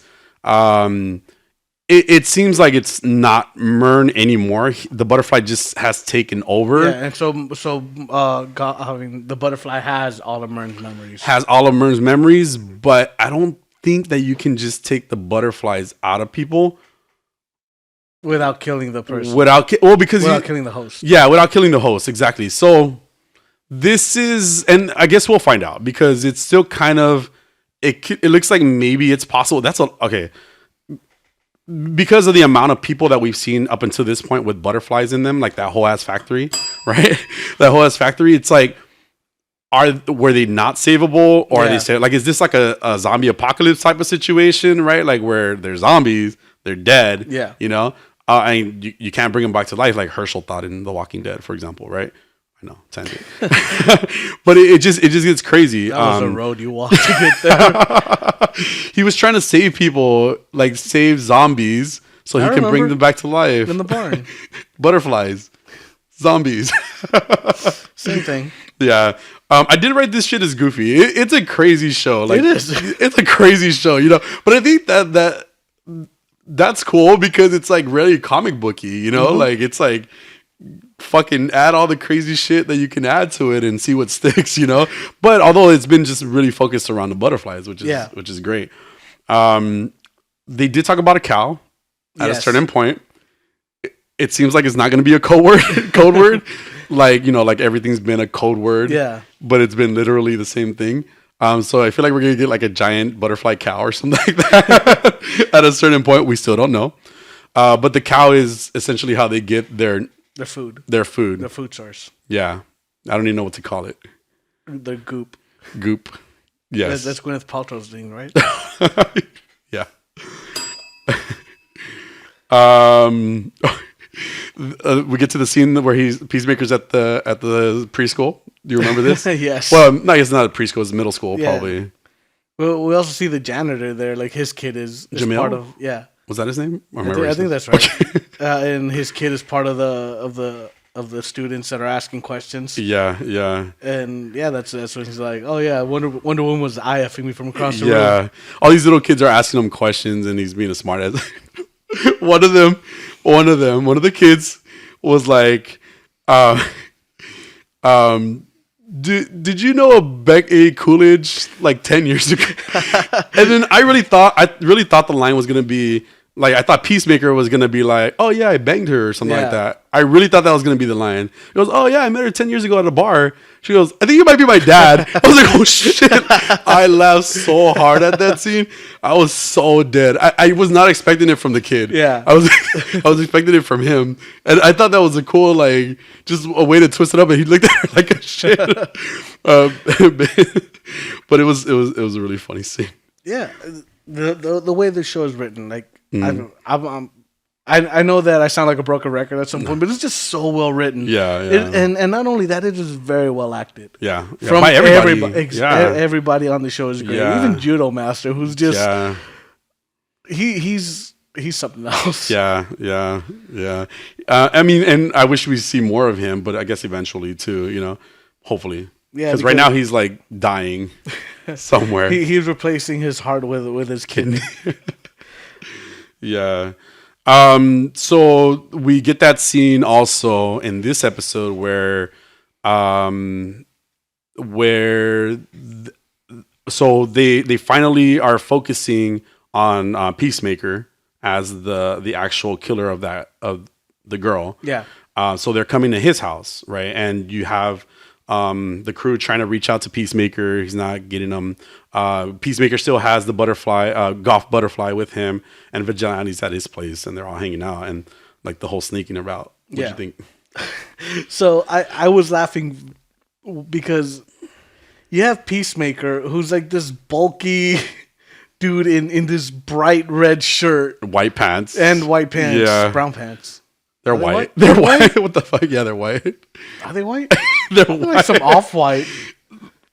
They're not brown though. Well, I mean, they might be dusty. Like a khaki type. No, really? No, they're white. Now you got me thinking. Hold on, let me look at this up. Yeah, because I don't think they're white. Whoa, my brain just Mandela effect right now. They're not supposed to be. They're dirty though. I guess you're right. Like okay. That looks like khaki. I guess my brain doesn't work. Well, look, it looks kind of white there. Yeah, sure. Okay, it's some neutral color. All right. Anyway, like COVID fog, huh? Mandela effect, COVID fog, apparently. But yeah, so he's trying to sneak off into he sticks out. Yeah, he's trying to sneak off into the tree. He's it just being so bright. His suit is not meant to be stealthy. Not at all. Yeah, and he's climbing out of his roof. Yeah. He puts Eagly up there. Vigilante, same thing. And they're like hiding in trees. And how did they not see him? Like that bright ass red shirt. Yeah. Alone. But Vigilante tapes Goff to his belt. Yes. So when he falls, and Goff is released. Yeah. From his he automatically jumps into Sophie, which I like Sophie's character. I do too. So this is why it's like, if they're dead, essentially, then it's like, oh, that sucks. Because Sophie was a cool character. Mm-hmm. Yeah, I mean, and even her partner. Yeah. And everybody just gets possessed here. Yeah. Like all of the police. Yeah, I mean, later on. Yeah. Spoilers. We're getting ahead of ourselves. Yeah. Well, okay. So, and we see the way that the butterflies take over, which was crazy. It was a crazy scene because the butterfly flies into Sophie's mouth. Goff butterfly flies into Sophie's mouth, and then it starts. It causes obviously some crazy seizure. She's bleeding out of her mouth, and eventually, and it takes over her body. That's just crazy. They take off. Peacemaker and Vigilante take off because they're trying to hide from the cops. And then so that's just what you kind of see is you see this really crazy scene of Sophie being possessed by this butterfly. And again, it's so violent that you're just like, oh, there's no way. Yeah. Like, there's no way. And then it gets to the brain and everything like that. It's like, damn, like that character is essentially not that character anymore. You know, it's going to be a whole different character. They run off into the forest. Eagly is a badass, by the way. Eagly is he's just taking out cops left and right. He's not killing them. He's hurting them a lot. Yes. Right? He takes out somebody's eye.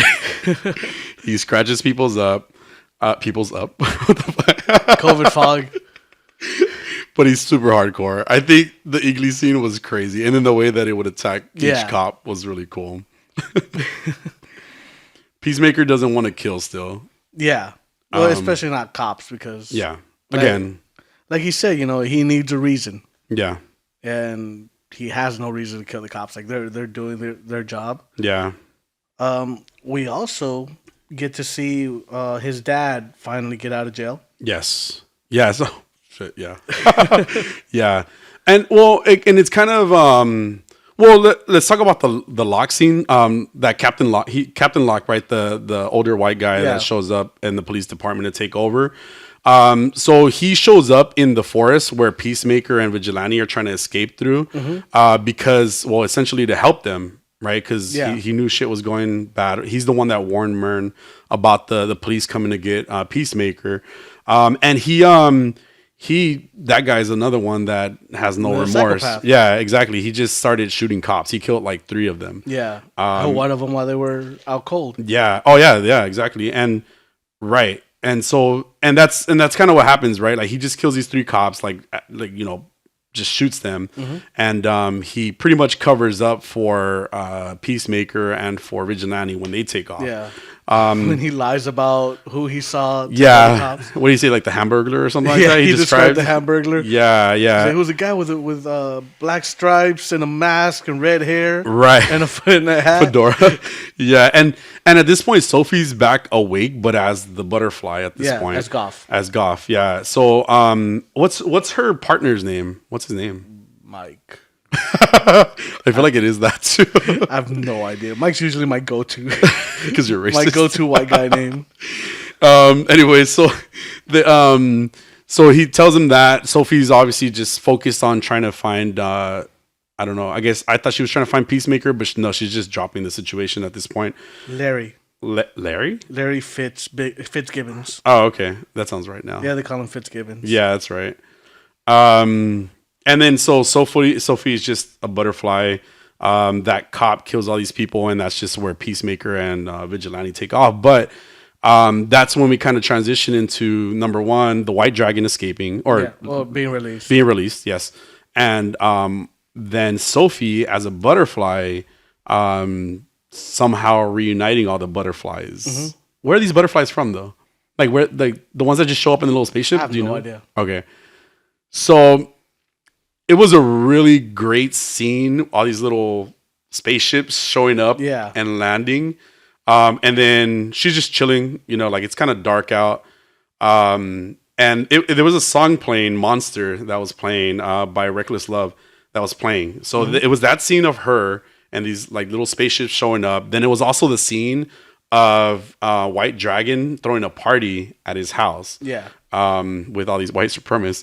And they're dressed up, or they have hoods, but they're a bit different than reality. Yeah. Isn't that crazy to even say? So they have both scenes of like monsters, you know, going on, right? The craziest scene was when Sophie is walking through the field and all these butterflies are just behind her. It was such a badass scene. So cool. Yeah, and then you're also getting White Dragon, who's then being armored. You know, like they're putting his armor on him, and like kind of, you know, doing the whole Hitler thing or whatever. Yeah, you know. But he's preparing to go stop Peacemaker at this point because he's pissed off at him for putting him in jail and all this shit. But it was just so crazy to see the kind of the 2 scenes happening at the same time while this song is happening, and and then eventually Sophie, you know, takes all the butterflies and takes over the police department. Yeah, all the police has now become butterflies, like in this episode, and it was again, so violent. It was so crazy. It was so like, holy shit, what the fuck is gonna happen in this show now? You know, it's pretty intense, like the way it is. And again, which gets me to believe now, like, okay, so are all these people dead? Is that whole police department dead? You know, because if they're all dead, then there's no police department anymore once they die. Yeah, and you also just took out two really big characters. You Yes. took out Sophie and you took out Fitzgibbons. Yes, right. And Sophie, again, being one of the most, I think, probably the most important character in the police department is what I was. Yeah. She's a detective. So it does really get you thinking, like, damn, like, so is that the end of her? You know, but we don't know. We don't know about that.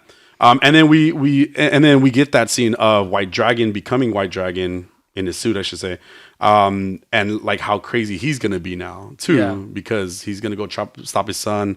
Everybody's putting on white hoods and getting ready to start war, I guess, against Peacemaker. And then this is what we talked about earlier with the butterflies aren't really good at expressing emotions. Mm-hmm. That was a creepy fucking scene, the ending scene. Yeah, you remember what happened? Yes. Wait, the after credits. After they. Oh no! Well, no, not the after credit scene, but the scene where they all got possessed, and well, it was like towards the end of the episode, right? Which part? Okay, so when all the police department got possessed and they're all walking through the halls, they're walking out of the police department. They're all smiling, but they can't smile naturally. They look weird. Missed that. You missed that? Oh, I watch totally it. Missed that. Creepy as fuck because their faces are kind of distorted at the same time. And they actually mentioned when Sophie first got possessed. Yeah, I remember. She mentioned that they have a hard time smiling. Yeah, smiling is different with everybody. Yeah. So it's like they're not used to it. Mm-hmm. So in the there's a scene where they're all walking out of the police department. Yeah, I remember that scene, but I did not notice the smiling. Yeah, they all had like these creepy ass like distorted smiles. So you got go back and look at you got Larry, you got Locke, who was the fake cop, the fake whatever Chief. Captain, whatever. Yeah, and then like you got the prisoners and like all the cops that they had kind of shown along the way, and they all have this. It reminded me of the Joker's serum almost, like because their smiles were all like distorted. That Joker gas? Yeah, exactly. It was a really crazy, creepy scene. Yeah, check it out because it was it. But that was it. I mean, there was nothing else to add except all this. I mean, there might have been a little bit at the end, I guess. I stopped taking notes. What do you remember about the end of the episode? I thought that was the end of the episode. No, because like there's that after credit scene, and then you know where I just mentioned is just an extended scene of what was going on. Yeah. And they showed Locke, you know, after he killed the cop. Yeah. And he's like down on his knees, and he's just like, okay, look sad. Yeah. And he's trying to make the sad face, laughing. Yeah. Yeah. Creepy. But right now, when you were mentioning about the white hoods, I was remembering. Usually, you haven't played Red Dead Redemption 2, right? No, but I think I've seen clips of it online though. Yeah, so there's so much that you just run into randomly. You know, just riding around the world. And the other day, I was riding around, and like a little white dot will show up on your map, right? Okay. Like where there's noise coming from. Okay. So, excuse me, I was riding around the woods. And I saw that little white dot, and you could kind of hear voices off into the distance. And you look around. This was nighttime at that point. So is this online or just no? This is just in the game. And you look around, and you could see like a fire in the woods. Okay. So I just walked in, you know, trying to find out like what was going on there, and it was a KKK meeting. Oh my god! And they have a cross. Right, and they're getting ready to burn it, and it looks like they're initiating somebody. Oh my god! So the guy sets the cross on fire, and his robe catches fire. Oh shit! So he starts running around, and everybody that trying to put him out keeps catching fire. Oh, because they all have roadblocks. So you just see all these clan members just die. Oh my god! Wow. Later on. I'm playing, and now I'm playing in the daytime, and again, like you just get that little white dot. And so I follow it because I just want to see what it is. Yeah. And it's 3 clan members. And 2 of them are kind of putting a cross up. And one of them is kind of like supervising. Mm-hmm. So it gives you the option to interact with them, right? Okay. So I just hit that talk button, and it distracted them. And the cross fell and killed the 2 clan members that were trying to put it up. Oh, shit. So that third one comes and attacks me, right? And then so I kill him. Yeah. And then I looted his body. He has a note. And in the notes, it was like a list. It was like a list of things to get. and one of them said, "Invest in fire retardant robes." Oh shit! It just made me laugh so hard. Stupid. That's so crazy. This, by the way, the episode did kind of end. Well, it wasn't just about the white dragon and the butterflies. Like there is a moment with Adebayo where she feels bad about like kind of betraying Peacemaker because the cops had raided his place and found the journal where like he knows more. Same, and then I think she even reconnects with her girlfriend Kia. Yeah. And like she's telling her, look, you don't have to do this, you know, like if you don't like it, if you don't like feeling this way, just go. Yeah, like you don't owe your mom anything. Yeah, exactly. And you could tell she feels guilty about betraying Peacemaker because she's like building a connection with him. But yeah, exactly. She doesn't owe anyone anything, you know. And they talk about Gotham too. They talk about going back to Gotham and living in Gotham. But it does, like, the episode ends on like that Peacemaker is on the run and that he supposedly like maybe they think he's crazy, but that he's trying to stop this invasion of butterflies, you know, or of aliens. So, and that's just kind of where it ends. But again, just a crazy episode, you know, like overall this episode was good. And like, I was just like shocked the whole time. That creepy scene where Monster, like that song was playing. Yeah. It was amazing. I really need to go back and look at that. You should, yeah, you should. It was a good. Yeah, I'm really enjoying the show. Me too. Like Me too. The John Cena is really good at acting. He's great in comedy. I mean, I don't know about anything else, but he's great in comedy. Yeah. Well, but he's also been portraying kind of like that torn character. That's true. You know, like he's been going through his like flashbacks of, you know, which is kind of what we did. Yeah, because there's that scene where he's just crying while he's singing. Yeah, you can feel it, you know, or where he's even getting like, and it's funny, right? Where he's like getting mad at Vigilante too. But you're like, no, you're just as frustrated with Vigilante. Vigilante, shut the fuck up. Like I think he told him that at one point. He was like, this is what's wrong. You don't shut the fuck up, you know? Like, just stop. Like, and that's exactly how it makes you feel. Like, stop. Shut up. Like, you know, you've dealt with those people in the past too, you know? Like, so you know how he feels. You know how he feels. The frustration. The frustration, yeah. And then there's even a scene where he's talking about like that he gets dangerous. He has dangerous pets because of his masculinity. You know, he has to prove his masculinity. You know, or it's like some guy in Mississippi having a tiger. Yeah. You know, like type of thing. It like everything he says is so funny and so true. And again, like the emotions though that he's going through along the show, it's like, man, that's a trip. There's scenes where we get like where he's I don't know. I think he's killing somebody. I think it's him that's killing somebody. It's a kid killing an adult. Do you remember that scene? It's like some bearded guy. Shit, sorry. Yeah, and we're back, folks. barely. Now we can't blame it on COVID though. But no, there was a scene where he's like killing a guy. Like, yeah, that's him. He's killing the guy. He's killing the guy that's being tortured. It looked like he was being tortured by his dad, right? Or by White Dragon, right? Yeah. I don't know who.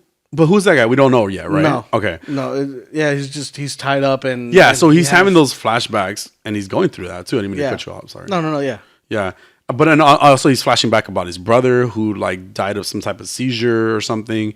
And again, you're getting the emotions and you're getting the frustration from John Cena. You're getting like the goofiness, the craziness, the funny, you know. But then you really feel that. Like there's times where you're just like looking at, because they put you directly into his face, you know, at certain times, and you're really feeling like, damn, like this guy's going through it. Like he's definitely going through it, and it's been a great surprise, you know, through the show. And I again, he's adding so much more to it than I ever expected from the show, to be honest. Agreed. Ditto. Great. I fucking hate when people just respond with ditto. And you did it right now. What the fuck? I did it just to be annoying. I know. No, but yeah. Just like when I YOLO'd when you texted me yesterday. Dumb. Stop, Jose. Stop. I need you to not live life on the edge like that. Anyway. No, but yeah, like I keep touting how great the writing is. Yeah. And it is. Like the writing, the acting, everything is just fantastic in this show. I'm really enjoying everything. James Gunn has done really great with this. Yeah. Very much so. Yeah. And I just saw a headline of an article. I didn't really read the article, but it was like why Peacemaker is better than the Marvel universe. Yeah, you can fucking say that, but you can say that. You can say that this show is a really good show, right? But I'm sorry, DC has fucked up a lot to get to this fucking point, and maybe too much at certain points. But at least we're getting now different, interesting characters. Yeah, unexpectedly. Yeah, unexpectedly. And notice that it isn't Batman, Superman, and Wonder Woman, right? That we're really enjoying right now. Who the fuck is Peacemaker? Yeah, exactly. At the end of the day, he did the same thing as he did with Guardians of the Galaxy. Yeah, when Guardians of the Galaxy was announced, I was like, I've heard of him. Yeah. But I can't say I've ever been interested in the comic books. Yeah, and then this came out, and the movie came out. I was like, oh my god, like this is such a great movie. Everyone in there is great. Right. The acting is great. The writing's great. Right. And this is how I feel about Peacemaker. Right. Where I highly enjoyed John Cena in the movie. Yes. I thought he was just funny. Okay. And this deep dive they've taken into his character has just been fantastic. It was just to me, it was a random character of the group to pick to do this with, but it works. Yeah. It worked. It's working, and I look forward to seeing. I guess there's like 2 more episodes left of the season, so I look forward to seeing what else. And they're also making another spinoff from the Suicide Squad. Oh, and they're Shark. It hasn't been said who. I think it was King Shark. Is it? Because it was who would it be? Rat Chopper 2? I think it might be. I've heard people are speculating it'll be Ratcatcher. I could see that though. But it's kind of like a Crazy Jane character though. Yeah, I need to get back into that show. I know there's fucking 3 episodes left, right? Yeah, or 3 episodes. 3 episodes. Yeah. Well, if you hadn't tried to kill us, you wanted to die. Stop! No, don't do that.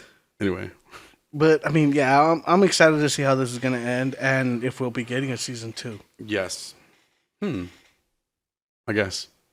Even if it ends, I mean, if it just ends, but it's really good ending, then I'm okay with it. I'm too. good with that. You need to watch Watchmen. Yeah, I do. Watchmen is so good. I know. You've told me so many times. We'll at some point incorporate Watchmen into this show. Somehow. Just so Jaime watches it. Maybe once we catch up on all of Doom Patrol, we still got Doctor Who to kind of catch back up onto, which is good that we took a break. So. But yeah.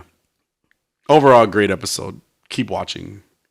Keep watching. If you insist. Yes. All right. So, Boba Fett, you said you only saw 1 episode, right? Chapter 4. Okay. That's all I got. The Gathering Storm is what it was called, I believe. Yes.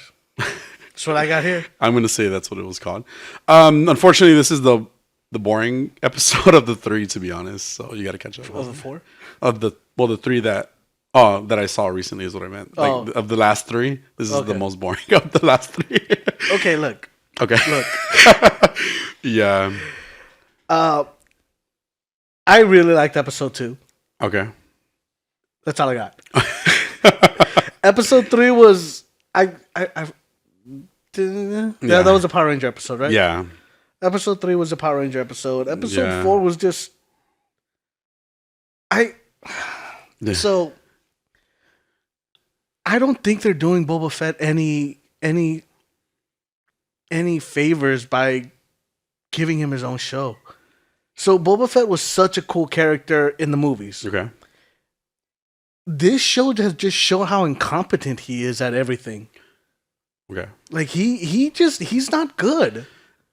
Yeah. I mean, I don't think it's a bad thing to, because I know that you you had an issue also with like the fact that like he's number 1 helmetless and then like just those such a good guy. Distractingly white. Jesus. Okay. I think that I don't think. Damn. I don't. Words. No, it's because a lot of my commentary in my head is about the last 2 episodes. Okay. You know.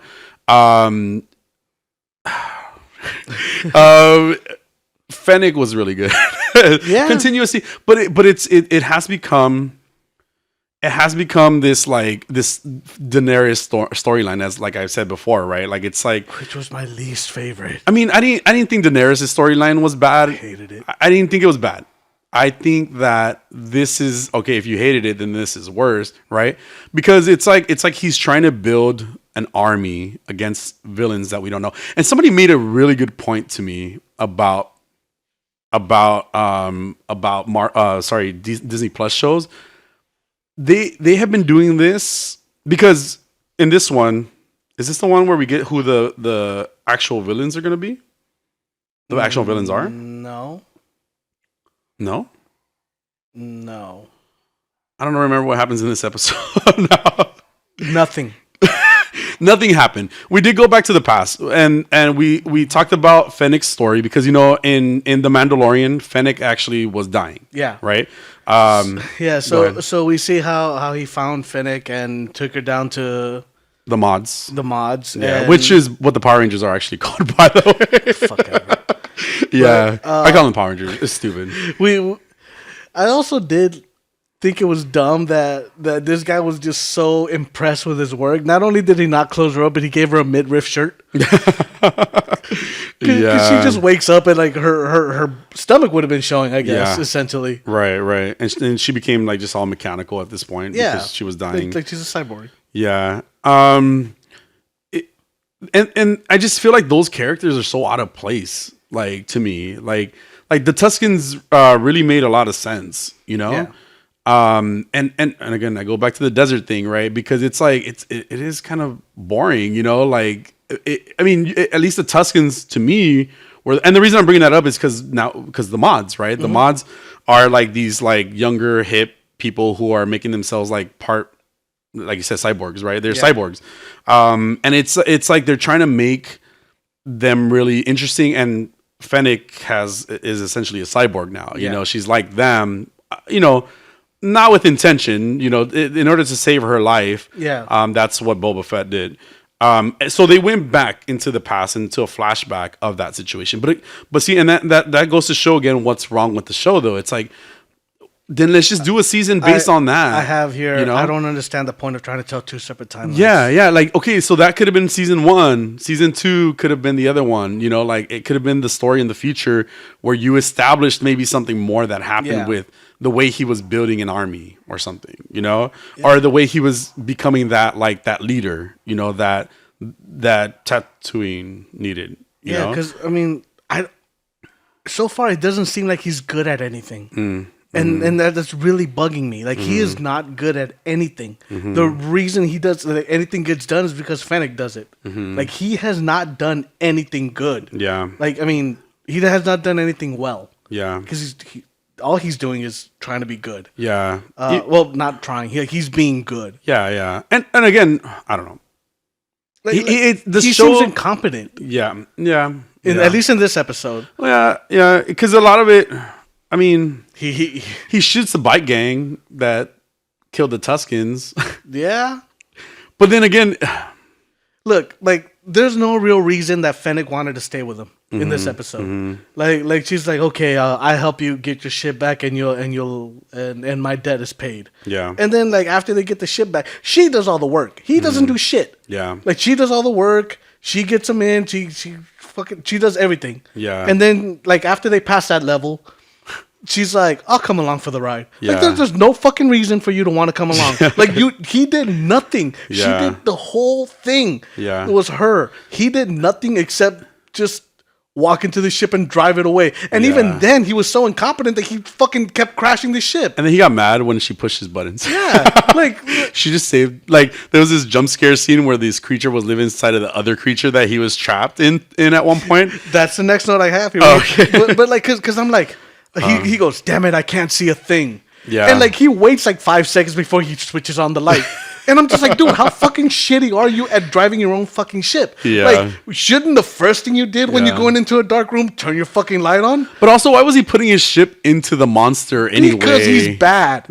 He is so fucking bad. Yeah. He is not good. Yeah. It didn't make sense to like dive your ship into a monster that you escape from. Just considering the position, the way it was, like it was clear that you might have gotten stuck if anything, like it was weird. And the reason they get out of that? Yeah, Fennec. Yeah, she dropped a newt on him or something like that. Yeah, why is Fennec better with Boba Fett's ship than Boba? Yeah, Like that. How does she know what button to push? Yeah, and he goes, if I'm going to start a house, I need brains and muscle. You Yeah. have both, because he has none. Yeah, Like, he is not good. yeah. And I'm also yeah. getting really tired of these old man bath naps. Yeah. Well, that's how they bring us back to the future, because he's having flashbacks because he's in the fucking tub. You know. I don't need it. Yeah. I really don't. Just give me one fucking story. Yeah. Like, it's just... They I think at one point Fennec says that living with the Tuscans made him soft, but I feel like the Tuscans were what was making him like interesting, you know, and we lost that, like, And we not even the lost that. Tuscans were interesting. Not him. He hasn't been good at anything in this whole fucking show. Yeah, they could have built upon it though. They could have built upon that idea that he like lived with this tribe, and this tribe could have been his group. You know, his like, house. His The house. house he's trying to Yeah, build. his house. And yeah, you could have added the orcs. You could have added Finnick, you know, and things like that. And it really, this episode really didn't go anywhere either, because I stopped taking notes at a certain point, because I don't have that many notes on yeah, it says you can only get so far without a tribe. So he's trying to build a tribe, but again, you lost a tribe. You know, like, you lost a whole ass tribe that you could have had, which I didn't get. I really didn't understand And that. I mean, and Filoni and Favreau, the showrunner, okay. or the writers of the show, like they're really good at this stuff. And the fact that I just haven't, I can't get into this. Yeah. The second episode, I was like, oh my God, this is so fucking cool. Like, I'm in. Yeah. And then third episode, I was like, what the fuck is this? Yeah. And fourth episode, I'm just like, nothing is fucking happening. Yeah. We're 4 episodes in and nothing has happened. The most that has happened is the train heist that led nowhere. Yeah. Like, it was just a cool scene that didn't go anywhere. There was even a scene at towards the end, I think, where Chrysanthemum is in that bar. Yeah. And he decides to attack. Black Chrysanthemum. He decides to attack the Trandoshan, like the lizard guys, and I That's didn't what even I got here. and I didn't even understand why he did that. Like, why Chrysanthemum attacked Because they them. needed to make him look menacing. That's true. That's because it. he didn't do anything.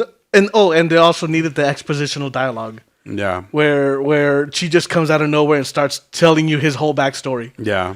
Yeah. And- like, you don't need to waste your time with him, and he does anyway. So Chrysanthemum is, I think he's in the comic books. Oh, okay, cool. So I don't know.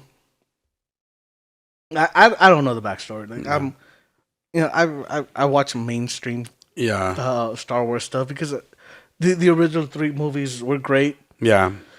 Prequels not so good. Okay. The sequels weren't so good. I never delved into the Star Wars comic books, or their many novels. Yeah. Like, so I don't know about Black Chrysanthemum. No. But I don't need somebody to just come on screen and tell me about him. Right. Like, why not build it? Look, just show the fucking character. Well, and he could be right. He could just be, and because he just comes out as, oh, you're such a gladiator and an yeah, athlete. like, why are you wasting your time and doing like this? just fucking monologue, Yeah. telling you everything about him, like his fucking dossier. Yeah. Is that how you say it? I think that's right. Yeah, sounds right. Like, just, I'm like, I don't need the exposition. I don't need you to tell me stuff. Show me. Yeah. And this I keep saying, like, this show feels not even like a main video game storyline. This is side missions that you do when trying to 100% a game. It's true. Like, true. It's very true. I'm not interested in this. Well, and go ahead. no, you go finish. Because I'm just like, what the fuck did he propose to all these mob bosses at the end? Yeah. Nothing, right? Nothing. 'Cause Oh, he he was was just just like, like, oh, we hey, can all guys, make money. chill. Yeah, like, hey guys, just chill while I take care of this other situation, right? Well, so Like, that's what I'm saying. He just tells us, like, oh, don't, just stay neutral. Yeah. So, but then this is where we do get the introduction of the Syndicate, no? I mean, Or the Spice Guys. Spice Guys. Well, yeah. wait, you know what I'm talking about, traders. right? Yeah, The what? well, yeah, I guess like the traders? Oh, because I was like, Something- is that what they're doing? Like trading spices? Yes. Sure. Yeah. Okay. Yeah. Sure. I didn't know they were like the main villains, but Well, okay. I guess I see. well, like, because he like told the head of the them- households type. Yeah, well, he told them, those groups, Like to the mob bosses. He told the mob bosses to chill, like, to, hey, like, it's okay, like, you know, like this group is trying to come in, because remember the Hutts originally were like, okay, well, we're out of here. Yeah, because all I have is like he just says, I'll make the streets safe so everyone prospers, and everyone's all like, that's all we ever wanted. Yeah. Like, what the fuck? He didn't do anything. He didn't. Like they're like, oh, what stops us from killing you right now? Yeah. A locked up fucking beast. Yeah, yeah, exactly. That's the only thing. He kind of scared them with that. But it was locked up. It was underground, locked up. Like, what the fuck was it gonna do? Right. Well, he doesn't have a tribe. He doesn't have enough to like really scare them off, but he scared them off somehow, or he got them to relax. You know, because at this point, Fennec isn't even that loyal to him. Because he's like, well, I can offer you loyalty. Yeah. What the fuck does that do for me? Yeah, yeah. Well, the Spice Guys, so okay, that's all the notes I have. And that's kind of it. I mean, there's nothing more to really talk about. This episode was episode 3, episode 4, trash episodes. The next episodes, can't wait for you to see it. Okay. Can't wait for you to see it. I don't want to say more, but yeah. All right. So far, I don't understand why the why people are saying the next two episodes are good, but for all the wrong reasons. And we'll just talk about it next week. All right. So such a tease. Just a tip. Yeah, I mean, I don't understand. Yeah. I mean, I don't. Yeah. Yeah. I had that issue with Mandalorian. I've mentioned this before. Like the first 3 episodes, I found really boring. Okay. And it was hard to get into. But after that, like after it got going, then I got into it. Yeah. And even episode 1, where I didn't find that entertaining, I didn't find that boring either. Yeah. You know. Yeah. Episode 2 was a little more. Yeah. Episode 3, I was like, okay, I could kind of see where this is going. Episode 4, I'm like, you know what? I'm glad I stuck with this. I'm really into it. Yeah. Here, it was like, okay, episode 1, episode 2, I was like, this is fucking badass. Yeah. Nothing happened, but it was cool. Yeah. Yeah. Episode 3 and episode 4, I'm just like, what the fuck are they doing? Like, you're ruining this cool character. Yeah. Like, Boba Fett is supposed to be a badass. Right. Why is he so useless? Right. Like, even when he's fighting stuff, like when he's trying to catch the robot, it was so cheesy. It was bad. Like, Yeah. it shows you how incompetent he is. He couldn't even catch this fucking robot. Yeah. And like Fennec catches him. Yeah, but it is the writing though too, the story Yeah. in general. It's a bad story. Yeah, it's a bad story. And then like he's holding the robot. Do you know who I am? I was like, why is he like slamming it against the wall? Why isn't he just holding it? like he's trying to intimidate a robot. It's like a little chibi robot. and then the robot just hits a switch and he's just like, yeah, he's just like, well, I guess I can't turn him back on. It throws him in the trash. Don't hit the same switch. This again. Boba Fett is incompetent in this. That's all I've learned. And everybody's like, Boba Fett's such a badass. No, he is incompetent. Yeah. And that shows you why he died so easily in the trilogy. Again, next 2 episodes. I wish Megan was here for it. Next 2 episodes are going to be really good, but for the wrong reasons. And I can't wait for you to see it. Like I said, just watch it. Go into it very open-minded, and then that's never no, you're a right. good sign. But okay, but again, just watch it because you're gonna watch it. The last time somebody told me to go into something open-minded was when they suggested to watch Batman vs Superman. Oh, or the Snyder cut in general too. Fucking Snyder cut. Yeah, but I mean, next 2 episodes, catch them. And I don't even want to give you the name because it's spoilers. Yeah, all that. So episodes 5 and 6 we'll cover next week, along with episode 7. And then we're gonna get. Oh, there are 2 episodes left of this too, right? Or 2 or 3? Oh, that's a good question.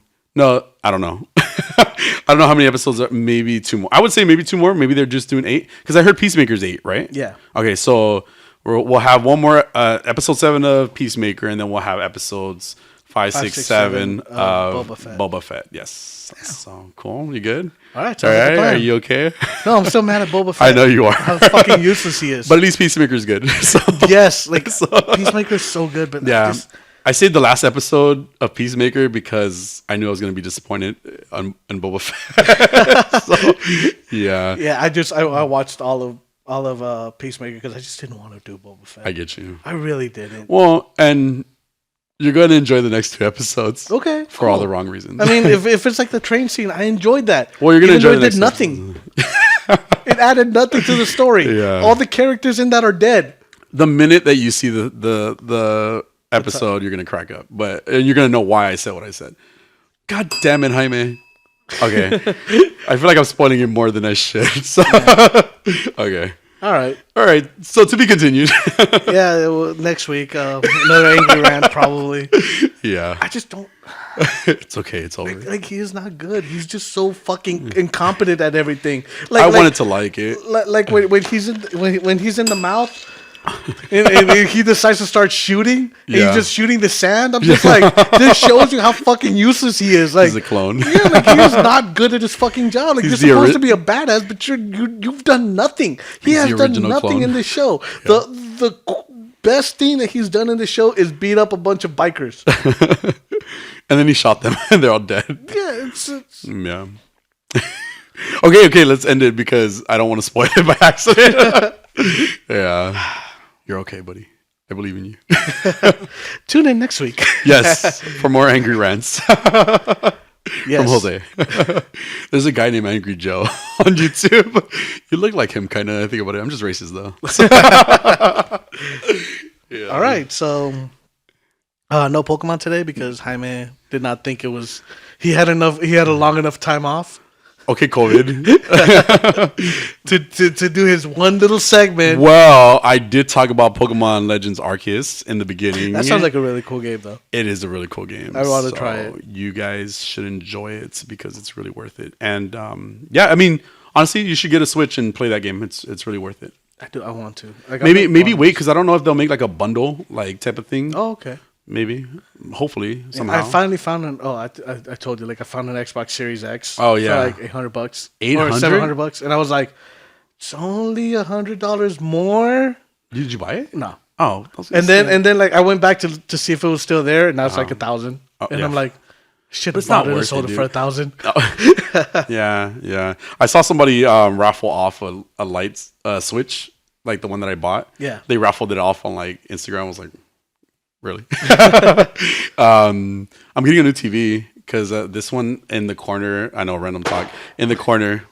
Excuse you. In the corner, the picture's fading, so I have like this protection plan. I'm just gonna replace. So okay, it's a new model. Well, a newer model. It's because they don't make this anymore. No, well, that was like 2017. Yeah. So, but I'm getting a 2020 for only like $100. Fancy. I know. I upgrade for only $100. That's not bad at all. Yeah, it's a warranty thing. So. But yeah, that's it. Yeah, so that's our show. Yes, Join us next week for another episode. Yeah, I mean, we'll have, like you mentioned, we'll have 1 Peacemaker and 3 Boba Fetts. Yep. And I mean, news. Yeah.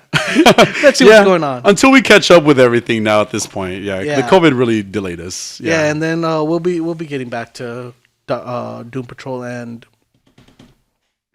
Doctor Who? I was going to say Dr. Doom, actually. Yeah.